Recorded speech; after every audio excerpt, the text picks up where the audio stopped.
കനലൂതിയൂതി തെളിക്കുന്നിതാ ഞങ്ങൾ പോരാട്ട വഴിയെ വെളിച്ചമേകാം. കനലൂതിയൂതി തെളിക്കുന്നിതാ ഞങ്ങൾ പോരാട്ട വഴിയെ വെളിച്ചമേകാം. കടൽ കടന്നെത്തുന്ന പുതുലോക വാഴ്വിന്റെ കെടുതികൾക്കെതിരെ പടയൊരുക്കാം. കടൽ കടന്നെത്തുന്ന പുതുലോക വാഴ്വിന്റെ കെടുതികൾക്കെതിരെ പടയൊരുക്കാം. കനലൂതിയൂതി തെളിക്കുന്നിതാ ഞങ്ങൾ പോരാട്ട വഴിയെ വെളിച്ചമേകാം. മതജാതി ഭ്രാന്തിന്റെ ചുടല സങ്കീർത്തനം കടയുവാനൊരുമയുടെ മന്ത്രം മുഴക്കുവാൻ. മതജാതി ഭ്രാന്തിന്റെ ചുടല സങ്കീർത്തനം കടയുവാനൊരുമയുടെ മന്ത്രം മുഴക്കുവാൻ. സ്വാശ്രയ സ്വാതന്ത്ര്യ ഗീതികൾ പാടി ചെങ്കോട്ട കാൽ കീഴിലാക്കിയോരേ. സ്വാശ്രയ സ്വാതന്ത്ര്യ ഗീതികൾ പാടി ചെങ്കോട്ട കാൽ കീഴിലാക്കിയോരേ. തൊഴിലാളി കുഴിലായ പണിശാല തഴുതിട്ടു വിൽപ്പനയ്ക്കെത്തും വണിക്കുകളെ. തൊഴിലാളി കുഴിലായ പണിശാല തഴുതിട്ടു വിൽപ്പനയ്ക്കെത്തും വണിക്കുകളെ. ഇക്കനൽ കാറ്റിന്റെ ഹുങ്കാരവങ്ങളിൽ സിംഹാസനങ്ങൾ തകർന്നു വീഴും. ഇക്കനൽ കാറ്റിന്റെ ഹുങ്കാരവങ്ങളിൽ സിംഹാസനങ്ങൾ തകർന്നു വീഴും. കുടില സിംഹാസനങ്ങൾ തകർന്നു വീഴും. കുടില സിംഹാസനങ്ങൾ തകർന്നു വീഴും. കനലൂതിയൂതി തെളിക്കുന്നിതാ ഞങ്ങൾ പോരാട്ട വഴിയെ വെളിച്ചമേകാം. ദുരിത നിശ്വാസങ്ങൾ നിറയും ഈ ഇന്ത്യയിൽ കുളിരേകി നീതിയായി പെയ്തിറങ്ങാം. ദുരിത നിശ്വാസങ്ങൾ നിറയും ഈ ഇന്ത്യയിൽ കുളിരേകി നീതിയായി പെയ്തിറങ്ങാം. നെഞ്ചകം പൊട്ടിപ്പിടഞ്ഞവരേകിയ ചെങ്കൊടി വാനോളം ഉയരെയാകാം.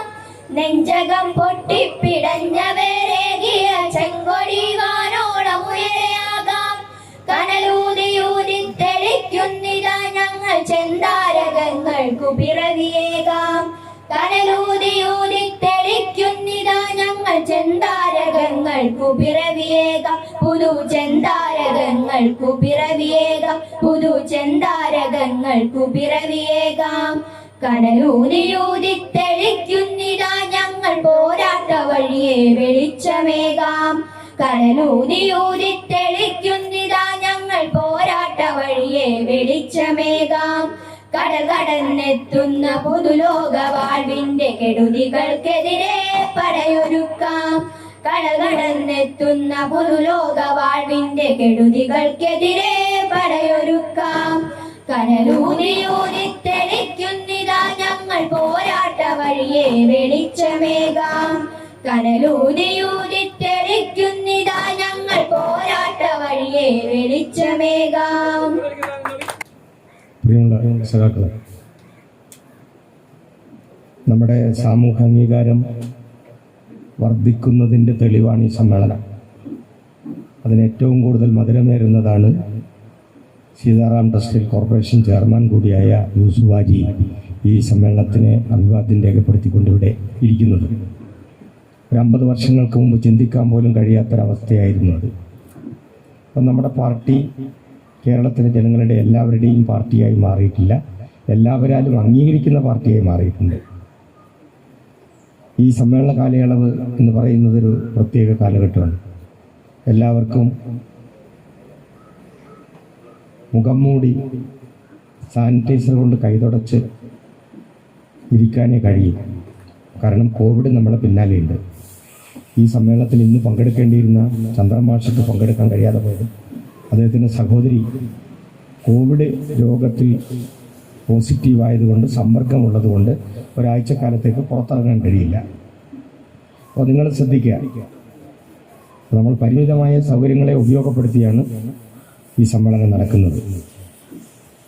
കിഴക്കോത്ത് പഞ്ചായത്തിൽ നേരത്തെ നമുക്ക് ലോക്കൽ കമ്മിറ്റി ഉണ്ടായിരുന്നില്ല. കാരണം 50 പാർട്ടി മെമ്പർഷിപ്പും 5 ബ്രാഞ്ചും ഉണ്ടെങ്കിലേ ഒരു ലോക്കൽ കമ്മിറ്റി രൂപീകരിക്കാൻ കഴിയും. പക്ഷെ ഇന്ന് നമുക്ക് 2 ലോക്കൽ കമ്മിറ്റിയായി ഒരു ലോക്കൽ സമ്മേളനം കഴിഞ്ഞു. ഇന്ന് നിങ്ങളുടെ സമ്മേളനം നടക്കുകയാണ്. നമുക്ക് ഒട്ടേറെ ഉത്തരവാദിത്തങ്ങൾ ഏൽപ്പിക്കപ്പെട്ട ഘടകങ്ങൾക്ക് ഉത്തരവാദിത്വം കൂടുന്ന ഒരു കാലഘട്ടമാണിത്. അതിൻ്റെ ഗൗരവത്തിൽ തന്നെയാണ് നമ്മൾ ഈ സമ്മേളനത്തെ സമീപിക്കുന്നത്. നമ്മുടെ പാർട്ടിയുടെ സമ്പൂർണ്ണ സമ്മേളനം പാർട്ടി കോൺഗ്രസ് 3 വർഷത്തിലൊരിക്കലാണ് വിളിച്ചു കൂട്ടേണ്ടത്. പാർട്ടിയുടെ പരമോന്നത നയ രൂപീകരണ സഭയാണ് പാർട്ടി കോൺഗ്രസ്. അതിന് 3 വർഷം കൂടുമ്പോൾ റെഗുലറായി മറ്റു വിഷയങ്ങളൊന്നും ഇല്ലെങ്കിൽ സമ്മേളനം പാർട്ടി കോൺഗ്രസ് ചേരണം. അതിന് താഴെ ബ്രാഞ്ച് തലം തൊട്ട് പ്രാതിനിധ്യമുണ്ട്. അപ്പോൾ നിങ്ങളെല്ലാം ഇവിടെ വന്നിരിക്കുന്നത് കിഴക്കോത്ത് LC-യിലെ ബ്രാഞ്ച് സമ്മേളനത്തിൽ നിന്ന് തിരഞ്ഞെടുക്കപ്പെട്ട് വരുന്നവരാണ്. ആ തിരഞ്ഞെടുക്കപ്പെട്ട് വരുന്നവർക്കും ചില മാനദണ്ഡങ്ങളുണ്ട്. അതെല്ലാം നിങ്ങൾ മനസ്സിലാക്കിയിട്ടുണ്ട്. അക്കാര്യത്തിലേക്കൊന്നും ഞാൻ പോകുന്നില്ല. അപ്പോൾ നമ്മുടെ നയരൂപീകരണ സഭ പാർട്ടി കോൺഗ്രസ് അതിൻ്റെ ജനാധിപത്യപരമായ നടപടികൾ പൂർത്തീകരിച്ചുകൊണ്ടാണ് ചേരുന്നത്. അപ്പോൾ തികച്ചും ഉൾപാർട്ടി ജനാധിപത്യത്തെ അംഗീകരിച്ചുകൊണ്ട് കേന്ദ്രീകൃത ജനാധിപത്യ തത്വം, ലെനിൻ്റെ സംഘടനാ തത്വം ഉയർത്തിപ്പിടിച്ചുകൊണ്ടാണ് നമ്മൾ സമ്മേളനം സംഘടനയും നീങ്ങുന്നത്. 4 കൊല്ലമായിപ്പോയി സമ്മേളനം കഴിഞ്ഞിട്ട്. നമ്മളെ കുറ്റമല്ല. 3 തെരഞ്ഞെടുപ്പിനെ നമ്മൾ അഭിമുഖീകരിച്ചു. 2019 പാർലമെൻറ്റ് തെരഞ്ഞെടുപ്പ്, 2020 പഞ്ചായത്ത് തെരഞ്ഞെടുപ്പ്, 2021 നിയമസഭാ തെരഞ്ഞെടുപ്പ്. അതിൻ്റെ ഇടയിൽ കോവിഡും പ്രളയവും നിപ്പയും എല്ലാം വന്നു. അതുകൊണ്ട് സമ്മേളന കാലയളവ് ദേശം നീണ്ടുപോയിട്ടുണ്ട്. അപ്പം അത് എല്ലാ ഘടകങ്ങൾക്കും അതിനെ സംബന്ധിച്ച് ബോധ്യമുണ്ട്. നമ്മൾ 23-ാം പാർട്ടി കോൺഗ്രസ് കണ്ണൂരിൽ വെച്ച് ചേരുന്നു. അതിൻ്റെ പ്രോസസ്സ് എന്നുള്ള നിലക്ക് സെപ്റ്റംബർ 15 ആരംഭിച്ചിട്ടുണ്ട്. ഇത് ഏപ്രിൽ മാസം പാർട്ടി കോൺഗ്രസ് ചേരുന്നതിനനുസരിച്ചാണ് പൂർത്തീകരിക്കാൻ പോകുന്നത്. ചില സന്ദർഭങ്ങളിൽ നമ്മളെ പാർട്ടി കോൺഗ്രസ് അടിയന്തരമായി വിളിച്ചു കൂട്ടേണ്ടി വരും. പകുതിയിലധികം പാർട്ടി മെമ്പർമാർ ആവശ്യപ്പെട്ടാൽ പാർട്ടി കോൺഗ്രസ് വിളിച്ചു കൂട്ടേണ്ടി വരും. എളുപ്പമല്ല. ഇന്ത്യ മഹാരാജ്യം എന്ന് പറയുന്നത് 130 കോടിയിലധികം ജനങ്ങൾ ഇപ്പോൾ സെൻസസ് എടുത്താലുണ്ടാകും. വിവിധ സംസ്കാരങ്ങളും സംസ്ഥാനങ്ങളും ഉൾക്കൊള്ളുന്നതാണ് ഇന്ത്യ രാജ്യം. ആ വൈവിധ്യമാർന്ന ഇന്ത്യ രാജ്യത്ത് ഒരു സമ്പൂർണ്ണ സമ്മേളനം വിളിച്ചു കൂട്ടുക എന്ന് പറയുന്നത് എളുപ്പമുള്ള കാര്യമല്ല. എന്നാലും അങ്ങനെ വന്നാൽ ചെയ്യേണ്ടി വരും. ഇല്ലെങ്കിൽ 3 കൊല്ലം കൂടുമ്പോഴാണ് സമ്മേളനം ചേരുക. ആ 3 കൊല്ലം കൂടുമ്പോൾ ചേരുന്ന സമ്മേളനത്തിലാണ് അടുത്ത പാർട്ടി കോൺഗ്രസ് വരെ നമ്മൾ എന്ത് ലൈനിലാണ് പ്രവർത്തിക്കേണ്ടത് എന്ന അടവ് ലൈൻ പാർട്ടി കോൺഗ്രസ് അംഗീകരിക്കുക. അതിനെ തുടർന്ന് നമ്മളൊരു സാർവദേശീയ വീക്ഷണമുള്ള പാർട്ടിയാണ്. നിങ്ങളിവിടെ അവസാനത്തെ ഒരു അജണ്ട കേട്ടിട്ടുണ്ടാവും, സാർവദേശീയ ഗാനം. ലോക തൊഴിലാളി വർഗ പ്രസ്ഥാനങ്ങൾക്ക് സാഹോദര്യ ബന്ധം പുലർത്തിക്കൊണ്ട് ലോകത്തിൻ്റെ രാഷ്ട്രീയം കൈകാര്യം ചെയ്യുന്ന ഒരു മഹത്തായ പ്രസ്ഥാനമാണ് CPIM. അതുകൊണ്ട് തന്നെ ലോകത്ത് നടക്കുന്ന സമൂഹവികാസങ്ങളെ വിലയിരുത്തി പഠിപ്പിക്കാൻ ആവശ്യമായ ഒരു കരട് രാഷ്ട്രീയ പ്രമേയം നിങ്ങൾക്ക് ചർച്ച ചെയ്യാൻ വരുന്നുണ്ട്. അതിൽ സാർവദേശീയവും ദേശീയവുമായ കാര്യങ്ങളെല്ലാം തന്നെ പ്രതിപാദിക്കപ്പെടും. ആ കാര്യം നിങ്ങൾ ചർച്ച ചെയ്യണം. എല്ലാ ഘടകങ്ങളെല്ലാം ചർച്ച ചെയ്യണം. നിങ്ങളുടെ അഭിപ്രായം പറയണം. ഘടകങ്ങൾക്ക് അഭിപ്രായം പറയാം, വ്യക്തികൾക്ക് അഭിപ്രായം പറയാം. എല്ലാവർക്കും നമ്മുടെ പ്രമേയത്തിന് കരടെന്നാണ് പറയുന്നത്. ആ കരട് പ്രമേയവുമായി ബന്ധപ്പെട്ടുകൊണ്ട് നിങ്ങൾക്ക് ആ പ്രമേയത്തിന് നമ്മളുടെ അഭിപ്രായം പറയാൻ സ്വാതന്ത്ര്യം ലഭിക്കും. അത് നിങ്ങൾ ഉപയോഗപ്പെടുത്തുക. അത് കഴിഞ്ഞ പാർട്ടി കോൺഗ്രസ് 22-ാം പാർട്ടി കോൺഗ്രസ് തീരുമാനിച്ചത് നമ്മുടെ പാർട്ടി ഒറ്റക്ക് ഇന്ത്യ രാജ്യത്തെ ശക്തി പ്രാപിക്കണമെന്നാണ്. ഏതെങ്കിലും പുരുഷ പാർട്ടികളുടെ വാലായി പോകണമെന്നല്ല, സ്വതന്ത്രമായി സ്വതന്ത്ര ചിന്തയോടുകൂടി ഇന്ത്യയിൽ ഇടപെടണം. എന്നിട്ട് നമ്മൾ സ്വതന്ത്ര ശക്തിയായി മാറണം. ഇന്ത്യ നേരിടുന്ന വിപത്തുകൾക്കെതിരായി സാമ്രാജ്യത്വ വിരുദ്ധ പോരാട്ടം ശക്തിപ്പെടുത്തണം. വർഗീയതക്കെതിരായ വിട്ടുവീഴ്ചയില്ലാത്ത സമരം സംഘടിപ്പിക്കപ്പെടണം. അത് ഈ കിഴക്കോത്ത് LC അതിർത്തിയിൽ നമ്മുടെ ബ്രാഞ്ച് മേഖലയിൽ എത്രമാത്രം നടപ്പിലാക്കി എന്നുള്ളത് നിങ്ങൾ ബ്രാഞ്ച് സമ്മേളനത്തിൽ പരിശോധിച്ചിട്ടുണ്ട്. അതിനകത്ത് നേട്ടവും കോട്ടവും ഉണ്ട്, അതുപോലെ തന്നെ പാളിച്ചകളുണ്ട്, പോരായ്മയുണ്ട്, എല്ലാം ഉണ്ട്. അതെല്ലാം സംബന്ധിച്ച് നിങ്ങൾ പരിശോധിച്ചിട്ടുണ്ട്. ഇവിടെയും പരിശോധനയ്ക്ക് വിധേയമാക്കും എന്നുള്ളത് ഉറപ്പാണ്. അതുകൊണ്ട് സാർവദേശീയ കാര്യങ്ങൾ കരട് രാഷ്ട്രീയ പ്രമേയവുമായി ബന്ധപ്പെട്ടുകൊണ്ട് കൂടുതലായി നിങ്ങൾക്ക് ചർച്ച ചെയ്യാനും വായിക്കാനും എല്ലാം പാർട്ടി അവസരമൊരുക്കുന്നുണ്ട്. ഈ സാഹചര്യത്തിൽ നമ്മൾ ഈ സമ്മേളനം ചേരുന്ന കാലഘട്ടം ഞാൻ നേരത്തെ പറഞ്ഞു, കോവിഡ് മഹാമാരി ലോകത്തെ ത്രസിച്ചുകൊണ്ടിരിക്കുന്ന സമയമാണ്. ചെറിയൊരു ശമനം വന്നിട്ടുണ്ട്, എന്നാലും രോഗം പൂർണ്ണമായി നമുക്ക് ഇല്ലായ്മ ചെയ്യാൻ കഴിഞ്ഞിട്ടില്ല. എല്ലാവർക്കും 2 ഡോസ് വാക്സിൻ കിട്ടി എന്നുള്ള അഭിപ്രായം എനിക്കില്ല. 2 ഡോസ് വാക്സിൻ കിട്ടിയവരൊന്ന് കൈവക്ക്. ഓക്കെ, ഒട്ടുമുക്കാലും ആളുകൾക്ക് കിട്ടിയിട്ടുണ്ട്. 1 വാക്സിൻ എടുത്തവരുണ്ട്. അപ്പോൾ എല്ലാവരെയും വാക്സിൻ ചെയ്ത് പ്രതിരോധം ശക്തിപ്പെടുത്തി രോഗത്തെ പറപ്പിക്കണം എന്നാണ് നമ്മൾ തീരുമാനിച്ചത്. അപ്പോൾ ഈ കോവിഡ് രോഗകാലത്ത് ലോകമാകെ നിശ്ചലമായ സന്ദർഭത്തിലാണ് ഈ സമ്മേളനം ചേരുന്നത്. മറ്റൊരു സവിശേഷത കൂടിയുണ്ട്. ഈ സമ്മേളനം നമ്മൾ ചേരുമ്പോൾ നമ്മുടെ പാർട്ടി ഇന്ത്യയിൽ പ്രവർത്തിക്കാൻ തീരുമാനിച്ചിട്ട് 100 വർഷമായി. ഇതിനോടൊപ്പം തന്നെ മറ്റൊരു സവിശേഷത കൂടിയുണ്ട്. ഇന്ത്യക്ക് പരിമിതമായ സ്വാതന്ത്ര്യം കിട്ടിയിട്ട് 75 വർഷമായി. അതേപോലെ തന്നെ ഇന്ത്യൻ സ്വാതന്ത്ര്യത്തിൻ്റെ 75-ാം വർഷവും കോവിഡ് പ്രതിരോധ പ്രവർത്തനവും കമ്മ്യൂണിസ്റ്റ് പാർട്ടി രൂപീകരിച്ചതിൻ്റെ 100-ാം വർഷവും എല്ലാം കൂടി ചേർന്ന് നിൽക്കുന്ന ഒരവസരത്തിൽ ആഗോള ധനമൂലധനം ജനങ്ങളെ കൊള്ളയടിക്കുന്ന ഏറ്റവും വൃത്തികെട്ട സാമ്പത്തിക സമീപനത്തെ അഭിമുഖീകരിച്ചുകൊണ്ടാണ് നമ്മളെ ലോകം നീങ്ങിക്കൊണ്ടിരിക്കുന്നത്. അത് നിങ്ങളെല്ലാം അനുഭവിച്ചു കൊണ്ടിരിക്കുകയാണ്. ആ അനുഭവത്തെ നമുക്ക് വിലയിരുത്തേണ്ടതുണ്ട്. നിങ്ങൾ ബ്രാഞ്ചിൽ വിലയിരുത്തിയിട്ടുണ്ട്. അതേപോലെ തന്നെ ഈ ലോക്കൽ സമ്മേളനം അതിനെ സംബന്ധിച്ച് വിലയിരുത്തേണ്ടത്. അങ്ങനെ നോക്കുമ്പോൾ communist party of India Marxist പ്രവർത്തിക്കാൻ തുടങ്ങിയിട്ട് 1964 ശേഷമാണ് നമുക്ക് പാർട്ടിക്കൊരു പരിപാടി ഉണ്ടായത്. അതുവരെ നമുക്ക് ഇന്ത്യയിൽ എങ്ങനെ പ്രവർത്തിക്കണം, ഇന്ത്യൻ വിപ്ലവം എങ്ങനെ പൂർത്തീകരിക്കണം, ഇന്ത്യയിൽ എങ്ങനെ വിപ്ലവം എന്ന് പറഞ്ഞാൽ മാറ്റം, ആ മാറ്റം എങ്ങനെ ഉണ്ടാക്കണം എന്നുള്ളതിനെ സംബന്ധിച്ച് ഒരു കേന്ദ്രീകരിച്ചൊരു അഭിപ്രായം പറയാൻ നമുക്ക് കഴിഞ്ഞിട്ടില്ല. കാരണം 1948 നമ്മളെ പാർട്ടിയെ നിരോധിച്ചു. അതിൻ്റെ ഭാഗമാണ് ഒഞ്ചിയം വെടിവെപ്പ്. നമ്മുടെ സഖാക്കളുടെ നേതാക്കന്മാരുടെ തലക്ക് വില നിശ്ചയിച്ചു. ആ പ്രതിരോധ പ്രവർത്തനം നടത്തിക്കൊണ്ടാണ് നമ്മൾ പാർട്ടി മുന്നോട്ട് പോയത്. പക്ഷേ നിരോധനം നീക്കം ചെയ്യപ്പെട്ടതിന് ശേഷം നമ്മൾ പ്രവർത്തിക്കുമ്പോൾ ഇന്ത്യയിൽ നമുക്കെങ്ങനെ ഇന്ത്യൻ കാലാവസ്ഥക്കനുസരിച്ച് എങ്ങനെ പ്രവർത്തിക്കണം എന്നുള്ളൊരു നയം രൂപീകരിക്കാൻ പാർട്ടിയിലെ അഭിപ്രായ വ്യത്യാസം കാരണം നമുക്ക് കഴിഞ്ഞില്ല. അഭിപ്രായ വ്യത്യാസം കാരണം എന്ന് പറയുന്നത് താഷ്കണ്ടിൽ വെച്ച് 1920 ഇന്ത്യൻ കമ്മ്യൂണിസ്റ്റ് പാർട്ടി രൂപീകൃതമാവുന്നത്. അത് 1925 ഇന്ത്യയിൽ വെച്ചൊരു പ്രാഥമിക യോഗം ചേരാൻ കഴിഞ്ഞത് കോൺപൂരിൽ. അവിടെ നമ്മുടെ പാർട്ടിയുടെ സ്ഥാപക വർഷം 20 25 ചില തർക്കങ്ങളുണ്ട്. ആ തർക്കത്തിലൊന്നും ഞാൻ പോകുന്നില്ല. പക്ഷേ ഇന്ത്യൻ കമ്മ്യൂണിസ്റ്റ് പാർട്ടി രൂപീകൃതമായത് ഇന്ത്യയിൽ വലിയ ചരിത്ര സംഭവമാണ്.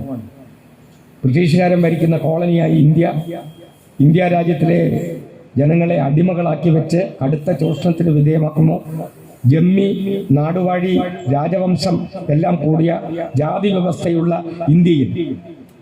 ഇന്ത്യക്ക് സ്വാതന്ത്ര്യം പ്രാപിക്കാൻ ആവശ്യമായ രൂപത്തിലേക്കുള്ള പ്രക്ഷോഭമാണ് കമ്മ്യൂണിസ്റ്റുകാരുടെ മുമ്പിലുള്ള ഏറ്റവും പ്രധാനപ്പെട്ട കടമ. അപ്പം അതുകൊണ്ട് നേരത്തെ നമ്മൾ കോൺഗ്രസ് എന്ന് പറയുന്ന സ്വാതന്ത്ര്യ സമര പ്രസ്ഥാനത്തിൻ്റെ നേതൃത്വ നിലയിലുണ്ടായിരുന്ന പ്രസ്ഥാനത്തിനകത്താണ് നമ്മുടെ പൂർവികന്മാരെല്ലാവരും പ്രവർത്തിച്ചത്. പക്ഷേ ഇന്ത്യൻ കമ്മ്യൂണിസ്റ്റ് പാർട്ടി രൂപീകരിച്ചപ്പോൾ ആ കോൺഗ്രസ് സമ്മേളനത്തിൽ നമ്മളെ സമ്പൂർണ്ണ സ്വാതന്ത്ര്യം ആവശ്യപ്പെട്ടുകൊണ്ടൊരു പ്രമേയം കൊണ്ടുപോയി. പക്ഷെ പ്രമേയം പാസ്സായില്ല. നമുക്കവിടെ ഹെജിമണി, നമുക്ക് മേധാവിത്വം നിർത്താൻ കഴിഞ്ഞില്ല. ഇന്ത്യൻ ബൂർഷ്വാസിക്കാണ് ഇന്ത്യൻ സ്വാതന്ത്ര്യ സമരത്തിൻ്റെ നേതൃത്വം. കുത്തക പ്രമാണിമാർക്കും അതുപോലെ ജമ്മി മാടമ്പിമാർക്കും എല്ലാമാണ്, ജാതി പ്രമാണിമാർക്കെല്ലാം മേധാവിത്വമുള്ള ആശയമുള്ള ആ പൊതുപ്രസ്ഥാനത്തിനകത്ത് നമ്മുടെ നിർദ്ദേശം പാലിച്ചില്ല. പക്ഷേ നമ്മൾ അടങ്ങിയിരുന്നില്ല. നമ്മൾ കോൺഗ്രസ് സോഷ്യലിസ്റ്റ് പാർട്ടിയായി അതിനകത്ത് പ്രവർത്തിക്കുന്നു. ആ പാർട്ടി ഇന്ത്യ രാജ്യത്തെ പ്രാക്ടിക്കലായി കൊണ്ടുപോകാൻ ആവശ്യമായ ഇടപെടൽ നടത്തിയിട്ടുണ്ട്. അതിന്റെ ഭാഗമായി 1930 കോൺഗ്രസ് AICC സമ്മേളനത്തിൽ നമ്മൾ സമ്പൂർണ്ണ സ്വാതന്ത്ര്യത്തിന്റെ പ്രമേയം പാസ്സാക്കിയെടുത്തു. ഇത് അടപരമായ ഒരു ലൈനിന്റെ വിജയമാണ്. അത് സമ്പൂർണ്ണ സ്വാതന്ത്ര്യം വേണ്ട എന്ന് പറയാൻ ആർക്കും ധൈര്യം ഉണ്ടായില്ല. അതുകൊണ്ട് കമ്മ്യൂണിസ്റ്റുകാരുടെ ഇടപെടൽ, സമയക്കുറവുകൊണ്ട് ഞാനതിൻ്റെ വിശദാംശത്തിലേക്ക് പോകുന്നില്ല. ഇന്ത്യൻ സ്വാതന്ത്ര്യത്തിൽ കമ്മ്യൂണിസ്റ്റുകാർക്ക് എന്താ പങ്ക്? പൂച്ചക്ക് എന്താ പൊന്നൂക്കുന്നിടത്ത് മീൻ മുറിക്കുന്നിടത്ത് പോയാൽ പോരെ എന്നുള്ള ന്യായം ഇവിടെ കേട്ടിട്ടുണ്ടാവും നിങ്ങൾ. ഇന്ത്യൻ സ്വാതന്ത്ര്യ സമരത്തിൽ കമ്മ്യൂണിസ്റ്റുകാർ ത്യാഗപൂർണമായി സഹിച്ച ത്യാഗം വളരെ വലുതാണ്. ഇപ്പൊ നമ്മൾ ഈ സമ്മേളനത്തിന്റെ ഭാഗമായി നിങ്ങൾ പല സ്ഥലത്തും സാംസ്കാരിക പരിപാടി സംഘടിപ്പിച്ചിട്ടുണ്ട്. ഞാൻ ഒരു പരിപാടി പങ്കെടുത്തു.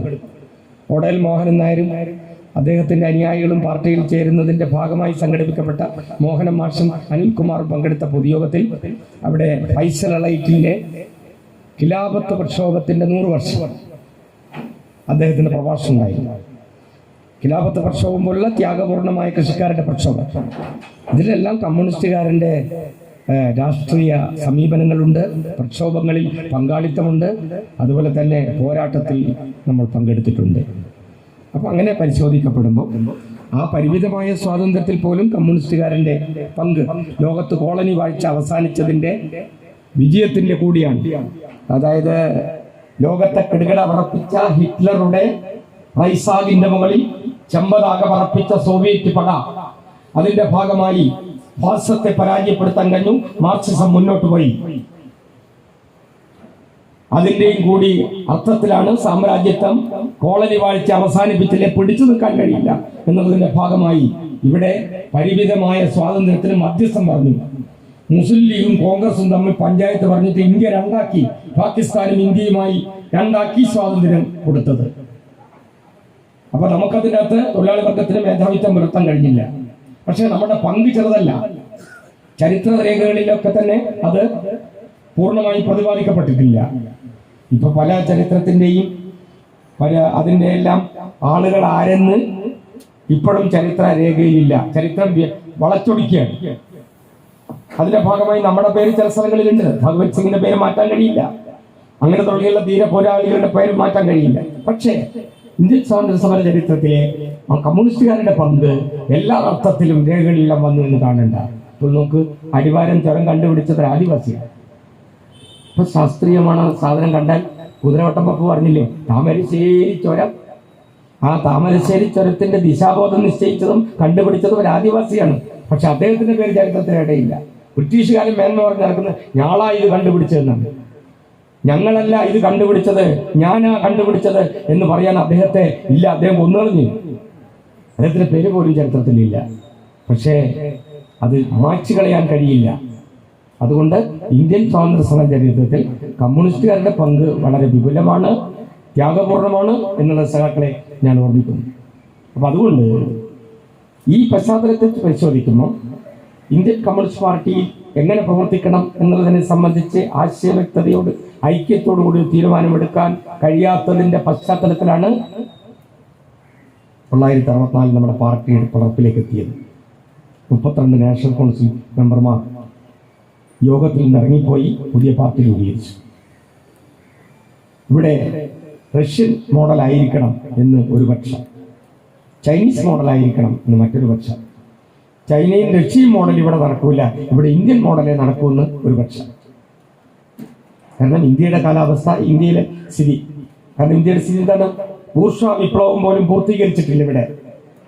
ഇപ്പോഴും ജമ്മി ഇവിടെയുണ്ട്, ജാതി വ്യവസ്ഥ ഇവിടെയുണ്ട്, നാടുവാഴി ഇവിടെയുണ്ട്, എല്ലാം ഇവിടെയുണ്ട്. ബൂർഷ്വാ വിപ്ലവം പൂർത്തീകരിച്ചാൽ ജമ്മി ഉണ്ടാവില്ല, നാടുവാഴി ഉണ്ടാവില്ല, ജാതി വ്യവസ്ഥ ഉണ്ടാവില്ല. പക്ഷെ ഇതെല്ലാം ഇവിടെയുണ്ട്. അതുകൊണ്ട് തന്നെ ഇന്ത്യക്ക് പറ്റിയ കാലാവസ്ഥയിൽ നിന്നുകൊണ്ട് നമുക്ക് ഇന്ത്യയിൽ ഇടപെടണം എന്നുള്ളതാണ്. റഷ്യൻ മോഡൽ ഇവിടെ പറ്റില്ല, ചൈനീസ് മോഡലും പറ്റില്ല. അതിൻ്റെ അടിസ്ഥാനത്തിൽ ഇന്ത്യയിൽ എങ്ങനെ പ്രവർത്തിക്കണം എന്നുള്ളൊരു നയപ്രഖ്യാപനം അംഗീകരിക്കുകയും 1964 നമ്മൾ ഉണ്ടാക്കിയ പാർട്ടി പരിപാടി അടിസ്ഥാനത്തിലാണ് നമ്മൾ ഈ സമ്മേളനം തീരുന്നത്. ഇടയ്ക്ക് വെച്ച് ചെറിയൊരു സംഭവം ഉണ്ടായി. 70 വർഷം നിലനിന്ന സോവിയറ്റ് റഷ്യ തകർന്നുപോയി. കിഴക്കൻ യൂറോപ്പ് ആകെ പോയി. എല്ലാവരും പതറിപ്പോയി. ഇന്നിപ്പോ നമ്മൾ പാറ് പതാകെ പറക്ക് പതാകെ എന്ന് പറഞ്ഞ ഈ ചമ്പതാക പലരും ഉപേക്ഷിച്ചു. യൂറോ കമ്മ്യൂണിസം ഉണ്ടായി. സോവിയറ്റ് റഷ്യയുടെ തകർച്ചയോടുകൂടി പതറിപ്പോയി. ആ സമയത്ത് പോലും മാർക്സം ലെനിനിസത്തെ മുറുകെ പിടിച്ചുകൊണ്ട് ഇന്ത്യ രാജ്യത്ത് നമ്മൾ പ്രവർത്തിക്കുമെന്ന് തീരുമാനിച്ചു. നമ്മുടെ പാർട്ടി പരിപാടിയിൽ എന്തെങ്കിലും പാളിച്ചകൾ പറ്റിയിട്ടുണ്ടോ എന്നത് പുനഃപരിശോധനയ്ക്ക് തയ്യാറാവണം എന്ന് തീരുമാനിച്ചു. അതിനടിസ്ഥാനത്തിൽ 2000-ൽ ചെറിയ ചെറിയ മാറ്റങ്ങളെല്ലാം നമ്മൾ വരുത്തിയിട്ടുണ്ട്. ആമുഖത്തിൽ കണ്ടന്റിൽ മാറ്റം വന്നില്ല.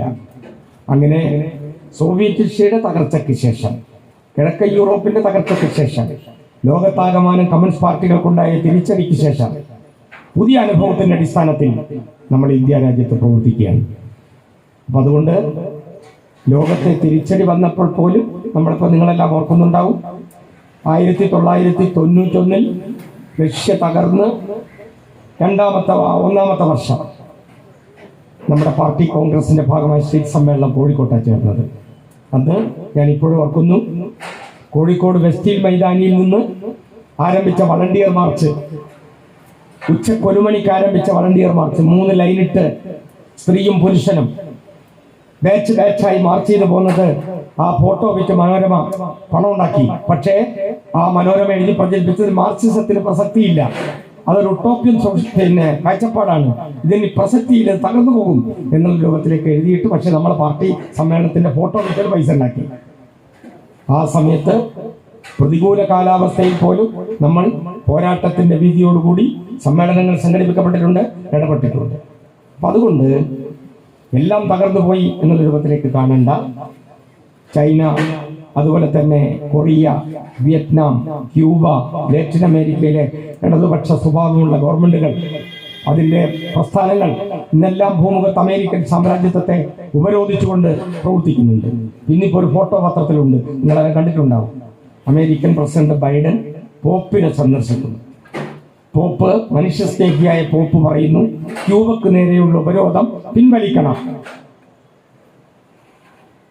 അപ്പൊ ക്യൂബയെ ഉപരോധിച്ചിരിക്കുകയാണ് അമേരിക്ക. കൊറിയയെ ഇല്ലാതാക്കാൻ ശ്രമിക്കുക അമേരിക്ക, ചൈനയെ തകർക്കാൻ ശ്രമിക്കുകയാണ് അമേരിക്ക, വിയറ്റ്നാമിനെ നീണ്ട വർഷങ്ങളിലൂടെ തകർക്കാൻ ശ്രമിച്ചെങ്കിലും ആ ജനത അമേരിക്കയെ പൊരുതി തോൽപ്പിച്ചു. ആ സോഷ്യൽ രാഷ്ട്രങ്ങൾ 4 ഇവിടെ നിലനിൽക്കുന്നുണ്ട്. അതിൻ്റെയും കൂടി അനുഭവത്തിൽ വെച്ച് പരിശോധിക്കുമ്പോൾ നമ്മുടെ പാർട്ടി കാഴ്ചപ്പാട് തെറ്റാണ് എന്ന് പറയാൻ വേണ്ടി കഴിയില്ല. അപ്പോൾ ലോക സാഹചര്യങ്ങൾ, ഇന്ത്യൻ സാഹചര്യങ്ങൾ, മാർക്സം ലെനിനിസത്തിന്റെ പ്രാധാന്യം, സാമ്രാജ്യത്വ വിരുദ്ധ പോരാട്ടം, ഇത് നിങ്ങളുടെ ശ്രദ്ധയിൽ കൊണ്ടുവരാനാണ് ഞാൻ ഇത്രയും കാര്യങ്ങൾ നിങ്ങൾക്ക് ആമുഖമായി പറഞ്ഞിട്ടുള്ളത്. അപ്പോൾ നമ്മുടെ ലക്ഷ്യം ഇന്ത്യ രാജ്യത്തും ഒരു ജനകീയ ജനാധിപത്യ വിപ്ലവത്തിലൂടെ പാവപ്പെട്ടവന് നീതി ലഭിക്കുന്ന, അധ്വാനിക്കുന്നവന് നീതി ലഭിക്കുന്ന ഒരു സുപ്രഭാതം ഉണ്ടാക്കാൻ ആവശ്യമായി പ്രയത്നിക്കുന്നു നമ്മൾ. ആ പ്രയത്നത്തിന്റെ ഇടയിൽ ശത്രുവർഗം നമ്മളെ കൊല ചെയ്തിട്ടുണ്ട്, ക്രൂരമായി ആക്രമിച്ചിട്ടുണ്ട്. അവരെയാണ് നമ്മൾ സ്മരിച്ചത്, അവരാണ് നമ്മളെ വഴികാട്ടി. അതുകൊണ്ട് ഈ പ്രത്യേക കാലഘട്ടത്തിൽ കമ്മ്യൂണിസ്റ്റ് പാർട്ടിയുടെ ഉത്തരവാദിത്വം ഗൗരവതരവും പ്രാധാന്യമേറിയതും വളരെ വളരെ വിപുലവുമാണ് അത് കൻവാസ് എന്ന് നിങ്ങളെ ബോധ്യപ്പെടുത്താൻ വേണ്ടിയാണ് ഇത്രയും കാര്യങ്ങൾ ഞാൻ നിങ്ങളുടെ മുമ്പിൽ ആമുഖമായി അവതരിപ്പിക്കപ്പെട്ടത്. ഈ പശ്ചാത്തലത്തിൽ പരിശോധിക്കപ്പെടുമ്പോൾ ലോകത്ത് റഷ്യ തകർന്നതോടുകൂടി എല്ലാം റെഡിയായി എന്നാണ് പറഞ്ഞത്. ഇനി ഒരു പ്രശ്നവുമില്ല. എന്താണ്, നമ്മുടെ ഈ തെരുവീതികളിൽ ഒറ്റമൂലി വെക്കുന്ന മരുന്ന് വിൽപ്പനക്കാരൻ വാദം, പിത്തം, കഫം എല്ലാറ്റിനും ഇതാപ്പൊടി മരുന്ന് എന്നാണ് പറയുന്നത് പോലെ സാമ്രാജ്യത്വ ശക്തികൾ രൂപപ്പെടുത്തിയ സാമ്പത്തിക നയം എല്ലാറ്റിനും പരിഹാരമാണ് എന്നുള്ളതാണ് അവർ പ്രചരിപ്പിച്ചത്. 30 കൊല്ലായി 1 ലിറ്റർ ഡീസലിന് എന്താ വില, പെട്രോളിന് എന്താ വില, ജനങ്ങൾക്ക് ജീവിതം സുരക്ഷിതമാക്കാൻ കഴിയാത്ത രൂപത്തിലേക്ക് മൂർത്തമായ ആർത്തിയോടുകൂടി ലോകത്തെ ജനതയെ കൊള്ളയടിക്കുന്നു. ഈ കോവിഡ് കാലത്ത് കോവിഡിനെ പ്രതിരോധിച്ച് മനുഷ്യനെ രക്ഷിക്കാനല്ല അമേരിക്ക ശ്രമിച്ചത്, അത് അവിടെ മരുന്ന് വിറ്റ് പൈസ ഉണ്ടാക്കാനാണ്. അതുകൊണ്ട് തന്നെ കോവിഡ് പ്രതിരോധ പ്രവർത്തനത്തിന് ലോകത്തിലെ ആ വിദഗ്ധന്മാരെയും മനുഷ്യന്മാരെയും അതിന്റെ സംഘടിത രൂപത്തെ ഉപയോഗപ്പെടുത്തി ഈ മഹാമാരിയെ തുരത്താൻ അമേരിക്ക കൂട്ടുവെച്ചില്ല. സോഷ്യൽ രാഷ്ട്രങ്ങൾ പറഞ്ഞു, രാഷ്ട്രീയമെല്ലാം മറന്ന് നമുക്കൊന്നിക്കാം. പക്ഷേ നമ്മുടെ ട്രംപ് പറഞ്ഞു, കമ്മ്യൂണിസ്റ്റുകാര് ഓല് തൊട്ടാലാണ് തൊടൂല എന്ന് പറഞ്ഞിട്ട് സാമ്രാജ്യത്വത്തിന്റെ കോർപ്പറേറ്റ് ശക്തികളുടെ കൊള്ളയടിക്ക് സൗകര്യമൊരുക്കി കൊടുത്തു. അതുകൊണ്ട് തന്നെ ഈ കോവിഡ് പ്രതിരോധത്തിലുള്ള വാക്സിൻ കണ്ടുപിടിച്ച ആ മരുന്ന് വിറ്റ് 9 ശതകോടീശ്വരന്മാർ ലോകത്ത് കെയർ ഓഫിൽ വളർന്നിട്ടുണ്ട്. മരുന്ന് എല്ലാ സ്ഥലത്തും ജനങ്ങൾക്കെല്ലാം എത്തിച്ചു കൊടുക്കാനുള്ള രൂപത്തിലേക്കുള്ള സംവിധാനമെല്ലാം ഉണ്ടാക്കിയത്. അതുകൊണ്ട് തന്നെ ചൈനയിലെ വുഹാനിലാണ് ഈ രോഗം പുറപ്പെട്ടത്. അമേരിക്ക പറയുന്നത് ഞങ്ങളാണ് ഇവിടെ അധികാരി, എല്ലാവർക്കും പോലീസാണ് ഞങ്ങൾ, എല്ലാ കണ്ടുപിടുത്തത്തിനും ഞങ്ങളാണ് മേധാവി, ഞങ്ങളെ തൊട്ടവനെ തട്ടും, ഞങ്ങൾ എല്ലാ ശക്തിയുള്ളവരാണ്. പക്ഷേ ഏറ്റവും കൂടുതൽ രോഗികൾ ഉണ്ടായത് അമേരിക്കയിലാണ്, ഏറ്റവും കൂടുതൽ ആള് മരിച്ചതും അമേരിക്കയിലാണ്, ചൈനയിലല്ല. അപ്പൊ രോഗത്തെ പ്രതിരോധിക്കാൻ മനുഷ്യശക്തികളെ കൂട്ടിപ്പിടിച്ച് കണ്ടുപിടുത്തങ്ങളെ വിപുലപ്പെടുത്തി ജനങ്ങൾക്ക് പ്രതിരോധം ശക്തിയായി മാറാൻ ആവശ്യമായ സംവിധാനത്തിന് പോലും ഉടക്ക് വെച്ചു. അതിന്റെ പേരിൽ കണ്ടുപിടിക്കപ്പെട്ട മരുന്നിട്ട് പൈസ ഉണ്ടാക്കാനാണ് ശ്രമിച്ചത്. അപ്പോ അമേരിക്കക്ക് അതിന്റെ തിരിച്ചടി ഇപ്പൊ വന്നിട്ടുണ്ട്. നിങ്ങൾ ആരും ശ്രദ്ധപ്പെട്ടിട്ടുണ്ടോ എന്ന് എനിക്കറിയില്ല. പെട്ടിട്ടുണ്ടോ? ഈ രോഗത്തെ പ്രതിരോധിക്കാൻ ലോകത്തിന്റെ ഐക്യത്തിന് തുരങ്കം വെച്ച നമ്മുടെ ട്രംപ് തോറ്റുപോയി. 36 വർഷത്തിന് ശേഷം ചരിത്ര സംഭവമാണ്. 4 വർഷം പൂർത്തിയാക്കിയ അമേരിക്കൻ പ്രസിഡന്റുമാരെല്ലാം 36 വർഷം മുമ്പ് വരെ, അതായത് 36 വർഷത്തിന് ശേഷം ആദ്യമായിട്ടാണ്, 36 വർഷത്തിന് മുമ്പാണ് ഒരു വട്ടം പൂർത്തീകരിച്ച പ്രസിഡന്റ് രണ്ടാമത് ഇരിക്കാതെ പോയത്. ഇപ്പൊ ഈ ട്രംപ് രണ്ടാമത് ജയിച്ചില്ല. വോട്ടെണ്ണി നോക്കുമ്പോൾ ജയിക്കാത്ത കൊണ്ട് മൂപ്പര് തോറ്റു എന്ന് പറഞ്ഞ മൂപ്പര് അംഗീകരിച്ചില്ല. അതിന്റെ ഭാഗം മൂപ്പര് കച്ചറുണ്ടാക്കി, 5 ആള് വെച്ചു. പക്ഷെ അവസാനം അംഗീകരിക്കേണ്ടി വന്നു. അപ്പൊ ട്രംപിന്റെ പരാജയം ജനങ്ങളുടെ അസംതൃപ്തിയാണ് കാണിച്ചത്. പകരം വന്നത് ബൈഡനാണ്. ബൈഡൻ മുൻപേ ഇറക്കൊന്നുമല്ല, അത് വിചാരിച്ചിട്ടായിരുന്നു നിൽക്കുകയുമല്ല. ഉമ്മൻചാണ്ടി ചെന്നിത്തലയും തമ്മിൽ എന്താ വ്യത്യാസം? അത്രേ വ്യത്യാസമേ ഉള്ളൂ ബൈഡനും ട്രംപും തമ്മിൽ. അപ്പൊ അതുകൊണ്ട് ക്യൂബയുടെ ഉപരോധം തുടരും. ഒരു കാര്യം അദ്ദേഹം പറഞ്ഞിട്ടുണ്ട്, എന്ത്? കാലാവസ്ഥാ വ്യതിയാനം ഉണ്ടാകുന്നത് ഓസോൺ പാളികളിൽ വിള്ളലുണ്ടാകുന്നു, സമുദ്ര പ്രതലം ചൂടാവുമ്പം വെള്ളം പൊങ്ങും. അപ്പൊ കോടിക്കണക്കായ ആളുകൾ വെള്ളത്തിലുള്ളപ്പോൾ വീട് നഷ്ടപ്പെട്ടു പോകും. അത് വരാതിരിക്കാൻ വേണ്ടി പാരീസിൽ വെച്ച് ഒരു സമ്മേളനം വിളിച്ചു കൂട്ടി. ആ സമ്മേളനത്തിൽ വെച്ച് തീരുമാനമെടുത്തു. എന്താ തീരുമാനം? ഈ അമിതമായ കാർബൺ ഡയോക്സൈഡ് പ്രകൃതിയിലേക്ക് വിന്യസിക്കപ്പെടുന്നത് വൻകിട രാഷ്ട്രങ്ങൾ അവസാനിപ്പിക്കണം. 3-ാം ലോക രാജ്യങ്ങൾക്കും മറ്റു രാജ്യങ്ങൾക്കും ബുദ്ധിമുട്ടുണ്ടാക്കുന്നുണ്ട്. അതുകൊണ്ട് അമിതമായ കാർബൺ ഡയോക്സൈഡ് വിന്യാസം അവസാനിപ്പിക്കണം. ഓസോൺ പാളികളിൽ വിള്ളലുണ്ടായാൽ ഭൂമി ചൂടാവും.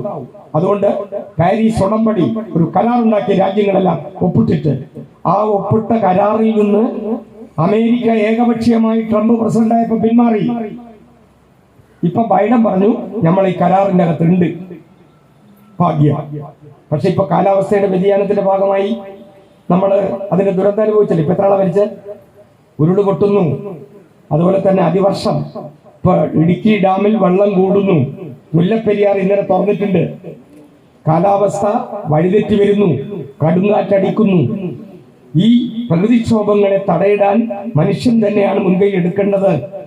അതിന് സാമ്രാജ്യത്വ ശക്തികൾ മുൻകൈ എടുക്കണം എന്നുള്ള അർത്ഥത്തിൽ ഈ കരാറ് ഇവിടെ നടപ്പിലാക്കണം എന്നുള്ളതാണ് നമുക്ക് ഇന്നത്തെ കാലഘട്ടത്തിന്റെ നമ്മൾ അനുഭവിക്കുന്ന വിഷയങ്ങളെ കൂടി വെച്ച് പരിശോധിക്കപ്പെടുമ്പോൾ പ്രധാനം. അപ്പോ അമേരിക്കൻ സാമ്രാജ്യത്വത്തിന്റെ ചൂഷണത്തിൽ അധിഷ്ഠിതമായ കോർപ്പറേറ്റ് ശക്തികളുടെ ഇടപെടൽ ലോകത്തെ ജനതയെ ബുദ്ധിമുട്ടിക്കുന്നു. അതുകൊണ്ട് തന്നെ എന്തുണ്ടാകുന്നു? സാമ്പത്തിക ക്രൈസിസ്, ധനമേഖലക്കകത്തെ വിഷയം നിങ്ങളെല്ലാം അനുഭവിക്കുന്നില്ലേ? ഇപ്പൊ നമ്മള് 2020 മാർച്ച് 11-ാം തീയതി ലോകം നിശ്ചലമായി, പരീക്ഷ നിർത്തിവെച്ചു, സ്കൂളുകൾ അടച്ചു, ബസ്സുകൾ നിർത്തി. ഞാനിപ്പോ വരുന്നേരം ഇവിടെ നിന്ന് ഇങ്ങനെ നോക്കലുണ്ട്, നീല ബസ് നിർത്തിയിട്ടൊരു പറമ്പുണ്ട് ഇവിടെ, ഇല്ലേ? ഉണ്ട്. എന്താ കാരണം? ബസ് ഓടുന്നില്ല, ജനങ്ങൾ നിശ്ചലമായി. അങ്ങനെ വാണ്ടി വന്നിരുന്ന കാരണം ഈ കോവിഡ് തൊട്ടാപ്പകരും. അതുകൊണ്ട് നമ്മളെല്ലാം മോന്ത കിട്ടി നടക്കുന്നത്. അപ്പൊ ആ രോഗത്തിന്റെ ഇടയിൽ നിശ്ചലമായപ്പോ ജനങ്ങളാകെ പ്രയാസം അനുഭവിച്ചു. ജനങ്ങളുടെ പ്രയാസം മാറ്റാൻ വേണ്ടി വിവിധ തരം പാക്കേജുകൾ വലിയ രാജ്യങ്ങൾ പ്രഖ്യാപിച്ചപ്പോ സാമ്രാജ്യത്വ ശക്തികൾ അവർ പ്രഖ്യാപിച്ച പാക്കേജ് 2 ലക്ഷം കോടി രൂപയുടെ പാക്കേജ് പ്രഖ്യാപിച്ചിട്ട് ജനങ്ങളുടെ ഉന്നമനത്തിന് ആവശ്യമായ രൂപത്തേക്കുള്ള ഇടപെടലല്ല നടത്തിയത്.